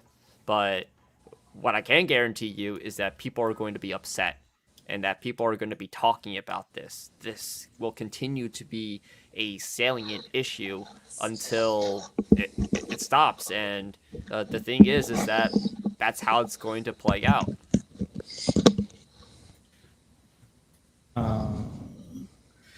Oh, yeah, I agree with that. Mateo or Art, what are your guys' thoughts about this? Just initial ones. I think it has differences that might, if it is an accident, I mean, it seems like it's a little different. It's not like, enough of this already. She should be fired, and if it probably even could be manslaughter. So if it is, she should be charged.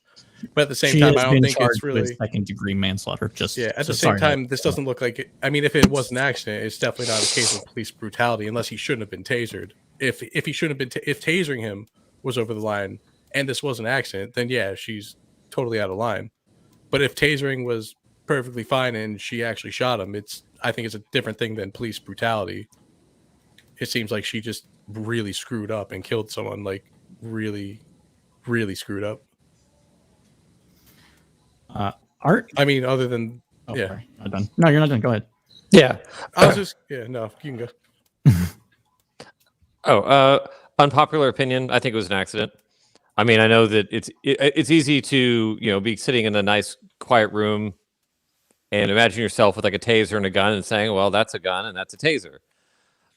But when you're in a high stress situation, you've been trained, you have muscle memory, you have reflexive actions have been drilled into you, and you get put under a certain amount of stress. I wasn't there. I don't know the situation, but you basically have two possibilities. And one is that she was in a situation where she thought, you know what? I'm just going to shoot this guy and pretend that I was going to taser him. Like, I'm just going to say that I got confused. Like, nobody would do that. Like, that's not a plan. That's a dumb plan. Like, that's, especially if someone's been a cop that long, that just doesn't make sense. You're not going to get away with that. And really, what would your motivation to do that be? That you just happen to hate this guy you just met that bad that you're willing to risk going to prison forever over it? Like, that's not a plan. Like, unfortunately, what probably happened is that she got stressed out and scared. Her reflexes kicked in, and you get tunnel vision. You lose sense of time and space, and your body reacts using pre-trained muscle memory drills. She probably, because she was scared, reflexively went for her gun and not her taser, and pushed back against this perceived threat. We can argue all day long if that was the right thing, if she shouldn't have been that scared, if or whatever. But this isn't a problem that is going to be common or that training can really solve. Unfortunately, when you put people under high stress, life or death situations, sometimes they'll just do dumb things. I mean, there's as someone who has seen people piss their pants or do other ridiculous things under high stress, I've seen people temporarily go deaf, even all kinds of weird reactions where when your body gets a certain level of stress, you'll just do things, like or not do things. You'll freeze. Freezing is super common. Like, there's all kinds of reactions that just you wouldn't think would happen until you kind of get pushed into situations like that and realize that if you have enough people get stressed out, you will get weird outliers like that where just weird things will happen. I think because of how rare this is, and it doesn't seem like it's a police brutality thing. Right. I wouldn't lump it in the same thing. It's a problem and we should address it accordingly, but it's just, I wouldn't really put them in the same camp as police brutality. I wouldn't either. I would actually, sorry, go ahead. I would actually agree with you, Art, in that I do think it was an accident, but anything further than that is, let's be fair here, speculation and psychoanalysis of what has been going on. True. And like even though like yes, if it was an accident and it probably was, I don't think it really matters because it may not be related to police brutality in that sense, but yes, what is the problem that arises from this that is related to policing in the United States is that police officers have majority of their training dealing with firearms and shooting targets. Yep. And very little to do with de-escalation or dealing with these high stress situations. And even if this officer has been on duty for decades, well, what do we know about retraining or practice for things like that? Well, there's very little of that in the United States. And then the other problems that I could go on about police departments is that it's incredibly decentralized and localized. There is no national standard. There is no expectation for how they ought to be treating people from like a very top down. And then before we mentioned unions, and all these things are related to what to that event. And yes, it might not be police brutality. It might not have been racially motivated. Well, actually, there might be a little bit. There might have been a little bit because like the presence of a black person can cause somebody who is white to be a bit afraid. Well, that's the psychoanalysis, right? That is definitely the psychoanalysis, except when looking at any of the psychology studies of police officers in the United States, there is a bias when it comes to when they look at African Americans. It's such a complicated situation, and especially at the climax of the Chauvin trial, like the trial is supposed to be over. Experts think next week, probably like Wednesday, because the defense doesn't really have that much that they're presenting. They try to make their case through cross-examination. It seems like for the most part, the what's on the docket doesn't seem that robust. And it's one of those situations where I can see it both ways. Libra, but yeah. Art, go ahead. I was just going to throw out there. Now, when I'm saying that, this looks to me like an accident, it's the kind of negligent accident that you should go to jail for. Like, I'm in no way saying that, like we should. I think if you shoot somebody, I don't know enough about the actual. I just want to catch my bets. I lean towards reflect, like I say but just in case I'm wrong. I would just, no, seriously, like I sitter gets burned. No, I understand the idea of wanting to kind of sit on that one. I'm just saying, once you kind of sit on it and think for a while, you really can't have a standard where you can accidentally shoot someone in the chest and be okay. Like that. Yeah, I mean, she definitely shouldn't have guns. Right. Without a doubt. True. Even if she's not guilty, if they can't find her guilty, I feel like. Yeah. I'm just saying it's a reasonable standard that if you accidentally shoot someone in the chest, you weren't intending to shoot in the chest. In that type of situation, it's hard to devise a way where that really shouldn't be punishable. Yes. In a serious way, but also that society itself pushes a lot of these encounters, like because we require that cars have registration that have little tags that the state can take revenue for. You create situations where cops are going to pull people over to see if your tags are expired. Every time you do that on a large enough scale, you create these situations where lethal force is always a potential outcome of this over a registration tag on your car. Society chooses to do that. Or that guy, Eric Garner, who was choked on the street because he was selling Lucy's, like lone cigarettes. Right. If you have something like that illegal and you make cops, as a part of their job, interact with them, even though it's a small thing, on a large enough scale, you do enough of those together and people are going to die, because when you have armed people interacting with each other over and arguing and there's the potential for punishment, it's just going to happen. You're just going to have these situations come up. So we as a society really need to kind of get to the point where we're decriminalizing a lot of stuff that we currently outlaw, or that we remove situations where these types of conflicts, or even these interactions happen in the first place. It's just a natural outgrowth is that accidents will happen in anything, and especially when you have armed lethal agents of the state interacting with people to correct their behavior, there's no chance that we can make that safe. Like, there's always going to be an element of risk in that. So we really need to be more careful about what we decide is illegal, and the terms under which police can interact with people past that. I think this Rex says broken windows theory, and I think it's a very important thing to also mention with how policing has been done since about the 90s. I think this is one of those situations where I have to question why we necessarily pull people over for expired registration in the first place. Because the state knows where the vehicle. Yes, the state knows where the vehicle is registered. They know who is supposed to own the vehicle. They know the address of where that vehicle is supposed to be located based on the expired registration. So why necessarily, either send a cop out that is physically armed with a weapon that can kill people, instead of maybe like a mail, next day, slip a mail that comes in, be like, hey, you didn't renew your thing, buddy. You're gonna get charged extra now. Summons, whatever. Or that's actually a good idea. Or anything like that. Or at the very, maybe even like maybe traffic stop cops don't necessarily need to be armed.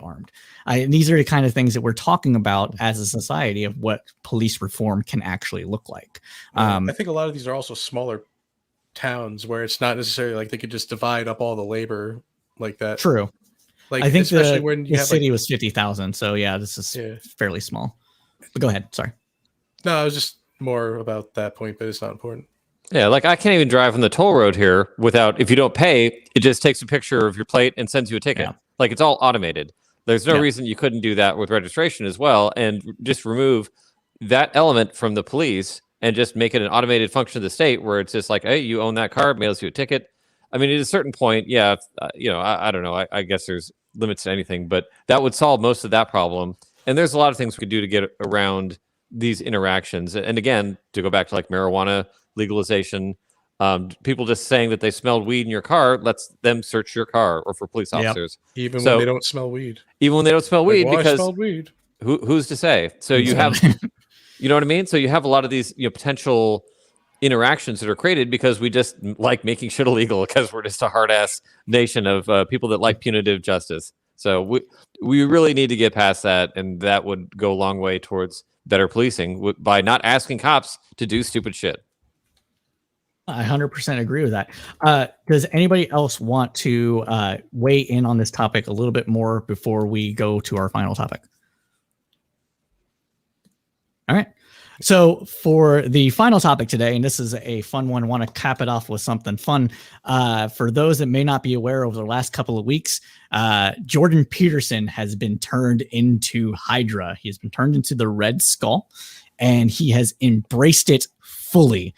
The internet has broken him, and now he's sharing his own memes like "Hail Lobster," and the like, because I am going to butcher her name, but I'm going to try my best. Ta-Nehisi Coates has pinned a comic for Captain America where the Red Skull uses similar terminology. To Peterson's 12 Rules for Life. So I wanted to get their thoughts and opinions on this. Is there any truth to that, or that sort of thing? I'm going to pull up the little graphic comic on it just to show what we're exactly talking about, because I think that's pertinent. But please go ahead while somebody go ahead. Yeah, I don't know much about this whole debacle, but I think this is a good example of how Jordan Peterson is one in his, I guess, in his own statements, an intellectual, but also a public figure in his ability to make himself relevant in popular culture. And I guess this is one of the reasons why he is able to be so influential despite so many people disagreeing with him. For sure. Mateo, have you been aware of this? I saw a meme or something about it, but I don't know what's going on. Like, some people think that Jordan Peterson's evil, so then they put him on an evil character's persona, and the people who think he's evil is like, oh, burn. And I guess Peterson, instead of getting mad about it, is now like taking it on. Like, he's like, yeah, this is great. That's just what I take. I don't know if I'm getting this right or not. He originally, okay, that's zoomed in enough. Okay, so he originally was like, is this from the same issue? Do I live in a world where I'm like the Red Skull? And I know not everybody can read this. I'll just go ahead and read the little bit of the comic that's up here. So Captain America is talking to, like, I guess some detective. He's like, yeah, you did. It's the same for all of them. Young men, weak, looking for purpose. I found the flag. You found the badge. They found the skull. He tells them what they will always long to hear, that they are secretly great, that the whole world is against them, that if they are truly men, they'll fight back. And bingo, that's their purpose. That's what they live for. And that's what they'll die for. That's 12 rules for life? No, that is so in another comic it's got 12 rules for life. It's got anti-feminism stuff in there. It says use order against chaos. So it's kind of like the same, and not kind of, it's basically a complete riff off of Jordan Peterson. But that's the kind of gist of what is going on here for Ta-Nehisi Coates. And he's embracing it now? Is that what's going on? He's like actually happy with it? Well, this is great. I think Art can talk about it a bit more. He's more on Twitter than I am. Oh, I thought you were going to say more of a comic book nerd, but I mean, maybe. Yeah.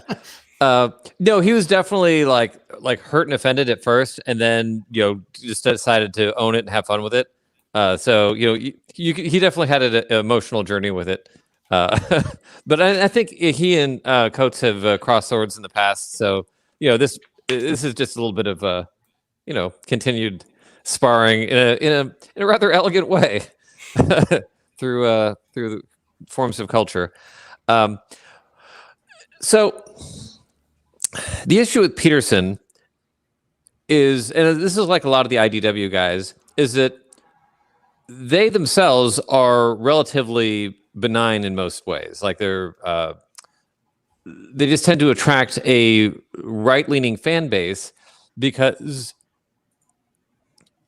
within the sphere of what they talk about, they go to places that are, kind of, let's say, right-friendly without being like hard right in any way. And it gives intellectual cover for some ideas that, like, for instance, what's his name? Sam Harris. Yeah. So just as an example, like Harris, is against religion, but he'll say things against Islam that hard right people really, really like, but they don't really have the, let's say, the elegance in their dialectic to say it without sounding super racist. So they will key off of that. And, you get the same thing with Peterson, with the being against trans or cancel culture or what have you, where he can frame things in a way that it's like a gateway, shall we say, a gateway drug back to, the right without itself being all that right. So like when you look at like Peterson's work, like his like 12 rules or all that, a lot of it's just pretty benign stuff. Like it's, make your bed, that sort of a thing. Like don't have a messy room. Is it really? Yeah. No, it's super basic. I know the meme about making beds. I just didn't think it was actually like... It's literally one of the rules. It's literally one of his rules. So like a lot of his stuff is intentionally, it's just very, very basic. And it's not bad. It's not bad advice. Like a lot, and some people on the left think that I'm pretty soft on Peterson and all that. And I get it. I just think that where the danger is, and the comic kind of implies this, is that even if you read the Red Skull's dialogue in that, it's not bad. Like he's not saying crazy Nazi shit. It's just this kind of thing that would lead you in that direction. I haven't read the whole comic, so I can't say that for sure. Maybe he's saying crazy Nazi shit by the end. But the idea is that it leads you to bad outcomes if you don't think about the greater context, which is why, for instance, Peterson wound up in rehab in Russia for a year because, his like the kind of individualistic, like, bootstraps, like all of that stuff is fine until it's not. And it's no way to run a society. Like, it can be good personal advice, but as political advice, it's terrible. It leads to bad outcomes. And Peterson's wealthy enough that he doesn't have to suffer the consequences of his own, outcomes in ways that, like, let's phrase, that would make other people homeless, let's say. Like, Right. Some people, if they hit that kind of drug problem, like, their life's wiped out. Like, they're done. They could go to jail. Like, any number of bad things would happen. Whereas he could just write a check and suffer and get into a medically induced coma in Almost Moscow, die. like, and almost die. Like, it, you think about it, and like, that's kind of where the problem is that, that type of conservative belief can actually be really, really good, and it can have a lot of, like, positive elements that, let's say, if you're at the gym, that idea of, like, working hard and, like, all that, just whatever you imagine, the conservative ideology to be at that individual low level can be really good advice, and they could be good values and good morals. It's not a good way to run a society, and it can be very toxic and kind of a way to lead people to just doing terrible things. So the comic actually seems to make that point well enough by showing that he's saying certain things that actually, and even what you just read there about what Cap was saying, people do need purpose, and they do need guidance, and they do need values and things to, we're all like weird, kind of jihadist crusader, types, like, at heart. Like, we want some cause that matters, that we matter to, and we can do great things with that, but we can also be manipulated by it. So it's complicated. Like, I don't know. I feel like I want to say harsher things about Peterson, but also defend him at the same time, and it's just it's complicated. But the point being is that I think that the comic is just illustrating that even good sounding things can be manipulated too bad. And this is a lot of what you get with the intellectual dark web, is you get people who can say things that are at a certain level very reasonable and very wise, but have undercurrents that tend to sweep people, and you tell by their fan base. Like, it just, you look at the fan base, and you're like, that's weird. Like, you seem to get a really very distinct type of fan, and that's subtle. It's not waving a Confederate flag. It's a different type of propaganda, but it's interesting. It's just it's worth pointing out, and it's worth thinking about, and it's worth considering the nuance of it. I think what a lot of the stuff that and it seems, like we've already been said, hey, no spoilers or whatever, but it seems from what the comic has said, what's been released online, that it's focusing a lot on the less known works of Peterson. But when I mean by less known, I mean less known by people that aren't one with the internet, like those of us here on the panel are. And a lot of the stuff that Peterson gets flack for, and I think this is true for a lot of the intellectual dark web, is the bits of biological essentialism that permeate their kind of thinking or their topics. So for Peterson, for example, he focuses on, like, the hero's journey and this very Jungian kind of meta social cultural analysis of, like, grand ideas that permeate the cosmos and end up, affecting people, deep for lack stuff. of deep stuff, right? Deep thoughts. And it's very much like, hey, no, women, the witch has always been this kind of thing in every culture for all of humanity. So obviously there's something to that, right? You have the same thing when Sam Harris talked to Charles Murray about the bell curve.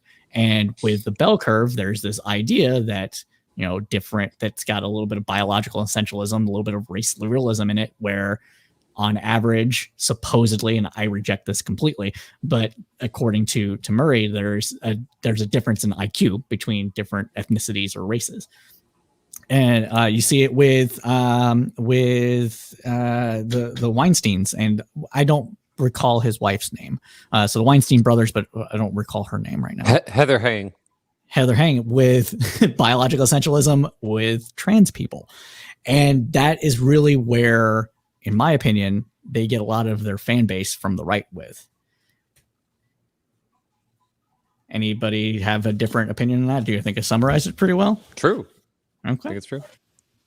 Yeah, I guess so. What can be really difficult, and what Art was referring back then was there's an issue when it comes to layman's trying to digest what are really high level intellectual Yes. ideas. And kind of like when we are going to be, and if we are, I don't think I'll ever be equipped for this kind of discussion, but it's the science of philosophy. Kind of talks about the difference between constructivism or realism and those kind of debates. Steakums That's versus Tyson. because like that's the thing is if you really if you really want to try to challenge what is the ideas of race realism, well, you have to challenge realism, and you challenge realism by bringing up constructivism. But who the hell knows what constructivism is? So instead, what people kind of get down to is what they know. Do they agree with it or disagree with it? And Well, it's falsifiable. We should just prove them wrong. It's like it's a specific claim, you know. And we have the Yes. technology to test it now. I doubt whenever it was made back then, I doubt they had what it took to actually even test what they So, were like, claiming. They're just like, oh, the bell curve, yeah. Bet you came up with a whole. It's a bunch of pseudoscience, probably. They use the AFQT, which is the Air Force qualifying test, and said that was good enough to be approximate Oh, for the see, IQ yeah, test. that's See, it's bullshit. even worse than It's that. not. Yeah, Like, that's not science at all. You could just destroy them. it's gotta. I'm not saying that it's good. Then again, all right, there's so I many need a cultural hedge here. differences in what we put. Yes, like that was like what I was going to weight on as far as intelligence goes. The Kung San aren't going to be able to run through an American IQ test for good reason. Yeah, that's not part of their life and their way of life and their survival. So, and the AFQT is basically a unscientific mini claim. SAT, and it's a bad. The entire thing's bad. But Chow, I'm sorry. I think you still have more points you want to make. Yeah, well, actually, just in a response to that, that's the issue with social science, is that it tries to be a science in its predictability, as well as the experiments that it tries to do, but we will never be able to actually find anything that stays true forever, because that's the thing about time, is there's a tomorrow, and then there's the next day, and then the next year, then the next 10 years. There's a lot of possibilities, infinite possibilities. So then this kind of gives credence to the school of thought that is just realism. And I get annoyed by it too. But even if you are able to disprove their claims by whatever means, the issue with the science of philosophy is that it's forever evolving. There is no end to that debate. And like that's we're getting meta here, and that's why I bring up this, is because there's that debate which nobody really wants to have, and it's what we ought to be doing in order to try to convince the people who actually do talk, like Jordan Peterson or the intellectual dark web, or even like the other side, the people who are disagreeing with them, the other scientists. But at the very end of the day, it's the layman's, what they know is whether they disagree or agree. And they'll bring forth whatever that they need in order to try to win their argument. No, yeah, I think it's a succinct point about that. We are at about looks like we are about 2 hours. Is there any last final thoughts before I go ahead and wrap this up? I thought we were going to be talking about Biden in Afghanistan. Oh, we were supposed to do that. Actually, yeah. We can do it. That's a really big story. We skipped. we should definitely cover that, because I'm bad at this. Do y'all have time to discuss it? I do. Yeah, man, it's White Boy Ramadan. I got all the time. There we go. All right. So for our final topic, then I suppose, is we need to discuss the eventual pullout of all U.S. forces, I guess minus a contingency to protect embassies that are everywhere around the globe where America has a diplomatic presence, of U.S. forces from Afghanistan by September 11th of this year. Now, I think it's very pertinent to focus in on that date, because it'll be on the 20th anniversary of 9/11. So it was clearly, in my mind, picked for a specific reason, to bring it to the era to a close. But it appears that Biden has either maybe successfully or maybe just saying screw it, can talk with the Taliban to push that back. It was supposed to happen, I believe, next month, May 1st. I believe is when it was first to be done. We did do a very broad topic about Afghanistan in our first international news roundup, which we're going to try to do monthly. At this point, go ahead and check it out. It is on our podcast and YouTube and Facebook. So go ahead and check that out. Dylan Burns and Brad of Touring News were both guests of that show. It was very well done. You guys should check it out. Highly informative, in my opinion. But what about this? What is going to be the kind of political, social ramifications of finally ending America's longest war, and one that has not gone well, basically since inception? Yeah, it's really sad, and there's no happy ending to this. The Taliban are just going to go back in. There's really nothing we could do about it except just stay there indefinitely, and that's also not really. I mean, actually, it's been 20 years. Who knows how long Americans will be like, all right, we should stay there. Our freedoms are still over there. We got to fight for them. But it's just high time. We should have got out a long time ago. There was nothing else to do over there. There is no state we can get Kabul where they're just going to hold off the Taliban. All the work we've done is just going to be pretty much for naught. I mean, maybe they will reform because they don't want us to come back. There's like an implicit threat that we'll come back. But I have a strange feeling it was a lot of money spent on very little. Like we gave them like a highway that the Taliban's going to use. A single highway at that, yeah. Pretty much. I mean, the level of infrastructure within Afghanistan required to have a modern state is non-existent. We're talking like not even the most basic of roads connecting most major metropolitan cities. Major metropolitan for Afghanistan, should clarify, cities together that weren't built by the U.S. Army. Towns are not connected as well. Like, we're talking like even, cobblestone or some other form of low tech road, not concrete. Electricity is sparse still. A lot of harsh geography. They have cell phone towers everywhere, so they do have that. But for people who might not be aware, I was actually deployed to Afghanistan from April of 2015 to April of 2016. I did various tasks while in Afghanistan, so I have a decent understanding of it, at least from a broad perspective. I was not boots on the ground, but I was in the air, so we'll put it that way. But yeah, a lot of, from my understanding, from my perspective, there does seem to be a little bit of change within at least the command structure of the Taliban, as well as far as what they may or may not allow. But as far as for the general soldiers, they think they're going to end up, America's going to leave. They're going to run roughshod over the entire country, take it back over. Right now, they control roughly 22% of the country. 33% of the country is still controlled by the Afghan government, and the rest is not controlled by anybody. So there is that as well. So it's pretty heavy stuff. Yeah. It's just sad. I really am not going to enjoy, I guess, like people saying that this is a huge win because they're just completely anti-war. Given my background, I understand the context that there's a Taliban there, that we have leverage being present there despite accomplishing the main goal that we went in, which was to get Osama bin Laden. It's been quite a long time since we did that. Optically, setting the deadline before the 20th anniversary of 9/11, really good symbolically. Gets that power in the press. But from geopolitics, I really don't like setting these kinds of hard deadlines because it sets this expectation that if you don't accomplish it by then, well, you're going to have to rush it.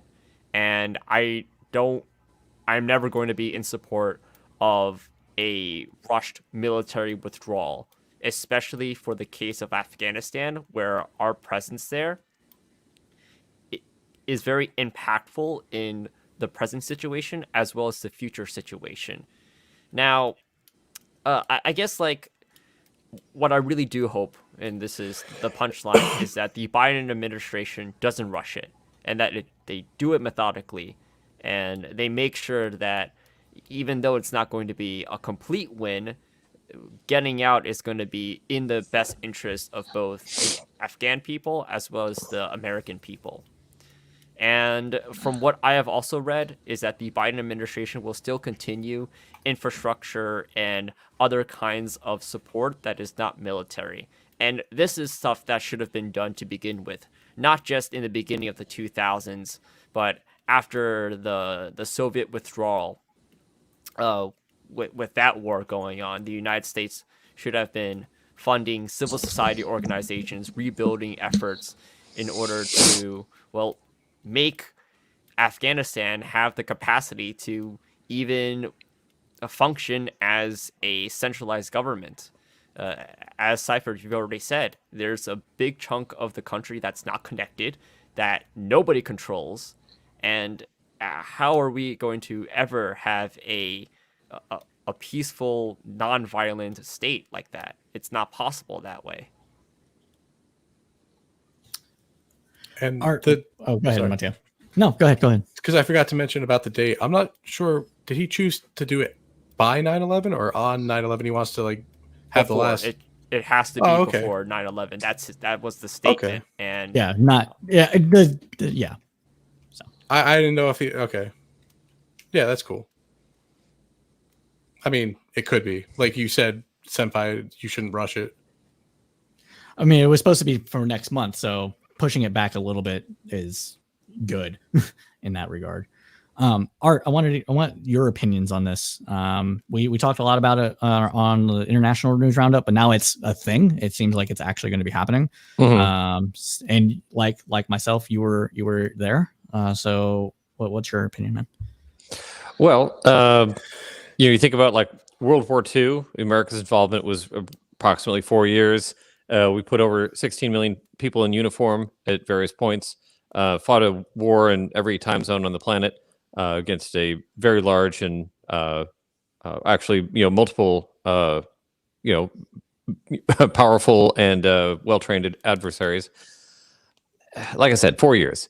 So if we were going to win this militarily, we would have done it by now. It doesn't take 20 years to do what we're trying to do in a military sense. Now, in a cultural reconstructive sense, where we're going to turn that country into something else, that's the job of decades, or it's a job of a different type of engagement that we never really signed up for. The American people aren't really open to, and it's just not politically feasible. Like, this just isn't, what the task has never been properly presented to the American people, and we're just not going to do it. So, this withdrawal has always just been a matter of time. It's just a question of, at what point do we get bored with, shoveling money at defense contractors, which I was one for a while, and thank you.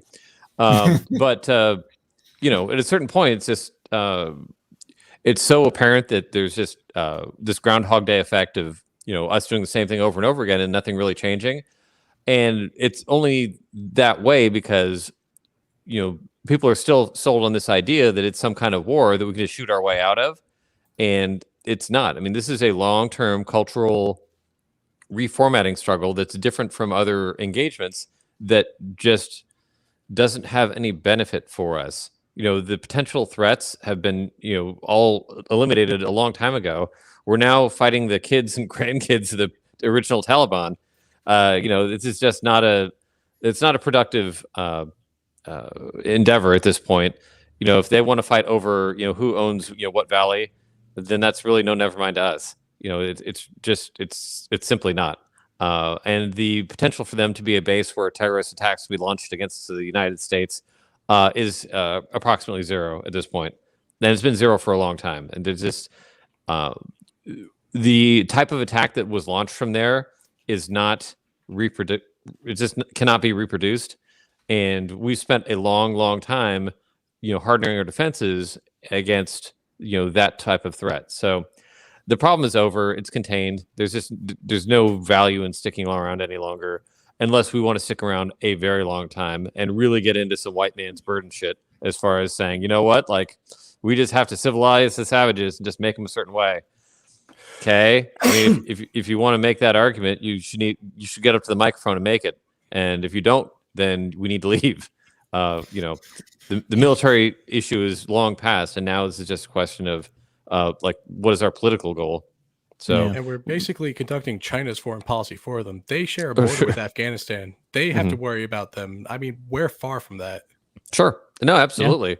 And it's right. I mean, the argument that they needed to be punished after 9/11 for refusing to, turn over, the Al Qaeda and all that. Okay, I support it then, support it now. But we really could have made that point and left, pretty immediately thereafter, and continued the hunt for Bin Laden, through the CIA and other clandestine operations, which we ended up doing anyways. I was about to say that's how we ended up getting him. Which is how we ended up getting him anyway. So I mean, Pakistan. Right. So I mean, realistically, there's nothing that we needed to stick around there for past the first year or two. I mean, we went in and we made the point, and we should have just left the rubble and said, "Hey, don't make us come back." It's almost like a trolley dilemma. Like these people, there's going to be tons of women being oppressed. It's going to be really, really sad, and we know our leaving is going to cause that. And it's like, I think a lot of the people, like at least the compassionate people who want to stay in, they're just thinking like, oh, we push a little further and we could make it so then it won't just implode back in on itself. But like Art said that before, if we didn't do it in 20 years, like how long until we can have Kabul defend itself from the rural areas? This is not going to happen. I mean, the last 20 years, we should be honest about what the last 20 years were. And the last 20 years were essentially a long series of half measures. It was troop buildup, drawdowns. It was like, we're going to get out. Oh, never mind. We're going back in. It was, let's prop up a president and then leave him to the wayside once he gets a little unpopular. And then Taliban would do a resurgence. Then we have to go back in and work with the government that we basically imposed upon the Afghan people.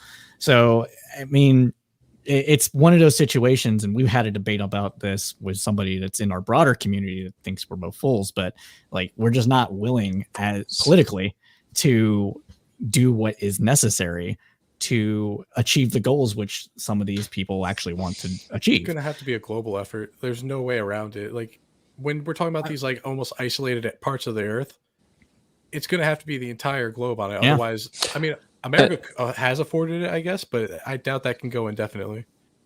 And in a way, it can be a global effort in the involvement of the United Nations, the World Bank, IMF, maybe. I guess like what I wanted to bring up is it's really weird that after the successes of Japan and West Germany, the United States' ability to intervene and prop up governments and societies in foreign countries has just been failure after failure after failure. Afghanistan is just the latest one of them, but other ones that I could think of are Somalia, when United States, because of NATO intervention, went in to deal with the pirates, but that's what they did, is they sent in the military, and it's really difficult to try to build a civil society and a government with guns. And I think that's the half measures that Cypher was talking about before, in that a lot of the times, and I think there's also like an issue in thought when it comes to government officials, is that they think I get the impression that they think that throwing money and guns is going to solve every single problem, when what you really need are people on the ground, not with guns, not in uniforms, but actual people working with other people to deal with infrastructure and to deal with social issues and things like that. And as Art said before, this is a process that takes decades. A democracy or any kind of government that relies on a higher level of participation from the populace doesn't just come from nowhere. The benefit of living, I guess, like in the United States and other of these traditional democracies is that we've been building this for hundreds of years. Whereas for a lot of these other countries that are typically newer to the concept of democracy, we expect the same kind of results in like 2 years. And that's not how that works. Well, yes. And I'd say that, and this is just kind of an unfortunate truth that again we don't really talk about in American society, and it's in one ways it's kind of speaks well of us, but in the other it sort of just speaks for our naivety. Is that we kind of play up war as more of like a football game, where like you play by the rules and you get a certain amount of points, and then you beat the other team, and it's great. And in reality, we won World War II by destroying cities full of civilians with atomic weapons. And the Japanese were looking at a scenario where this foreign entity that they had attacked is now coming by and going to annihilate their population centers one by one until they surrender. So those are war crimes, but they're really effective war crimes. And when you do it at that type of scale, it makes the point that these people don't really have any affinity for us, are willing to exterminate us until we relent. And especially the American society back then would have been pretty much okay with annihilating all of Japan until they relented. And the famous quote: "By the time we're done with Japan, the Japanese language will only be spoken in hell." Like that was the mindset back then. And over in over in Germany, the Germans were willing to relent because they know that they started the war and that they were also about to face down the Russians. So they had either us to deal with or a guy called Joseph Stalin. And if you think Putin's a hard ass, Google that motherfucker. So they didn't have any options. Like there was no them being petulant and running around like the Taliban do in Afghanistan. The Russians would have wiped all those guys out, and they wiped out a huge amount of Germans just on their way to Germany, to say nothing of what they were going to do in Germany if the Germans caused them any trouble. So they had no option but to surrender. And that's the kind of warfare that ends quickly because it's extremely brutal. When that type of war, gets to the point where you're allowed to surrender, you take them up on it. Whereas, and that's just not how we fight anymore. And it's a nice thing. It's nice that we don't commit horrific war crimes to make our point. But this type of gentle warfare, you're basically just a challenge of wills where you're giving yourself rules and the other side has no rules, and it just can go on forever. So again, it's nice that we don't commit horrific war crimes to win anymore, but it also means that we need to be realistic about the limits of our power, and we can't look at wars as like a football game where we can just beat them and then they stop fighting. They're not going to stop fighting. So unless you want to fight the Afghans for the next 40 years, at least, then we just need to be realistic and say, it's time to pull the plug on this. So I know that got dark, but I just wanted to throw that out there.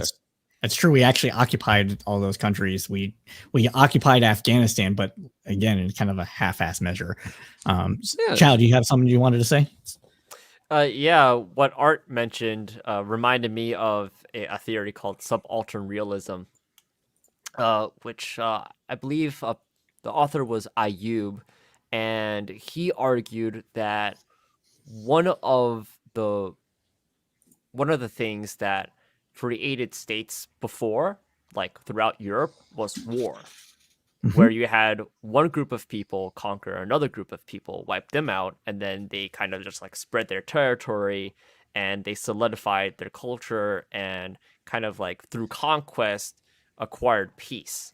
It's kind of counterintuitive in that sense that through conquest and the dwindling of interest, you have, I guess, a more simpler environment. Without our ability, and yes, I still do think that this is better, in that we aren't committing horrific war crimes and wiping populations for the sake of peace. That the consequence of that is there will be groups of people with conflicting interests, and kind of the concept that tried to counterbalance that was self-determination, where groups of people are trying to establish their own right to government and rule. And so then that gets really tricky, because then that gives kind of rights to the Taliban wanting to take control of Afghanistan, or to even maybe separate themselves away from create new borders away from Afghanistan, and for the sake of peace isn't that inherently conflictual too? Kind of what this reminds me of on a broader scale is when it comes to international relations, a lot of the fuck ups are coincidental and really sad coincidences. The one thing that we really did in Afghanistan that's going to change their culture is put up cell phone towers and Wi-Fi. So what happens now is that their younger generation has anime. They're going to be exposed to ideas and sweet animation and fight scenes that they would not have seen in their just normal lives.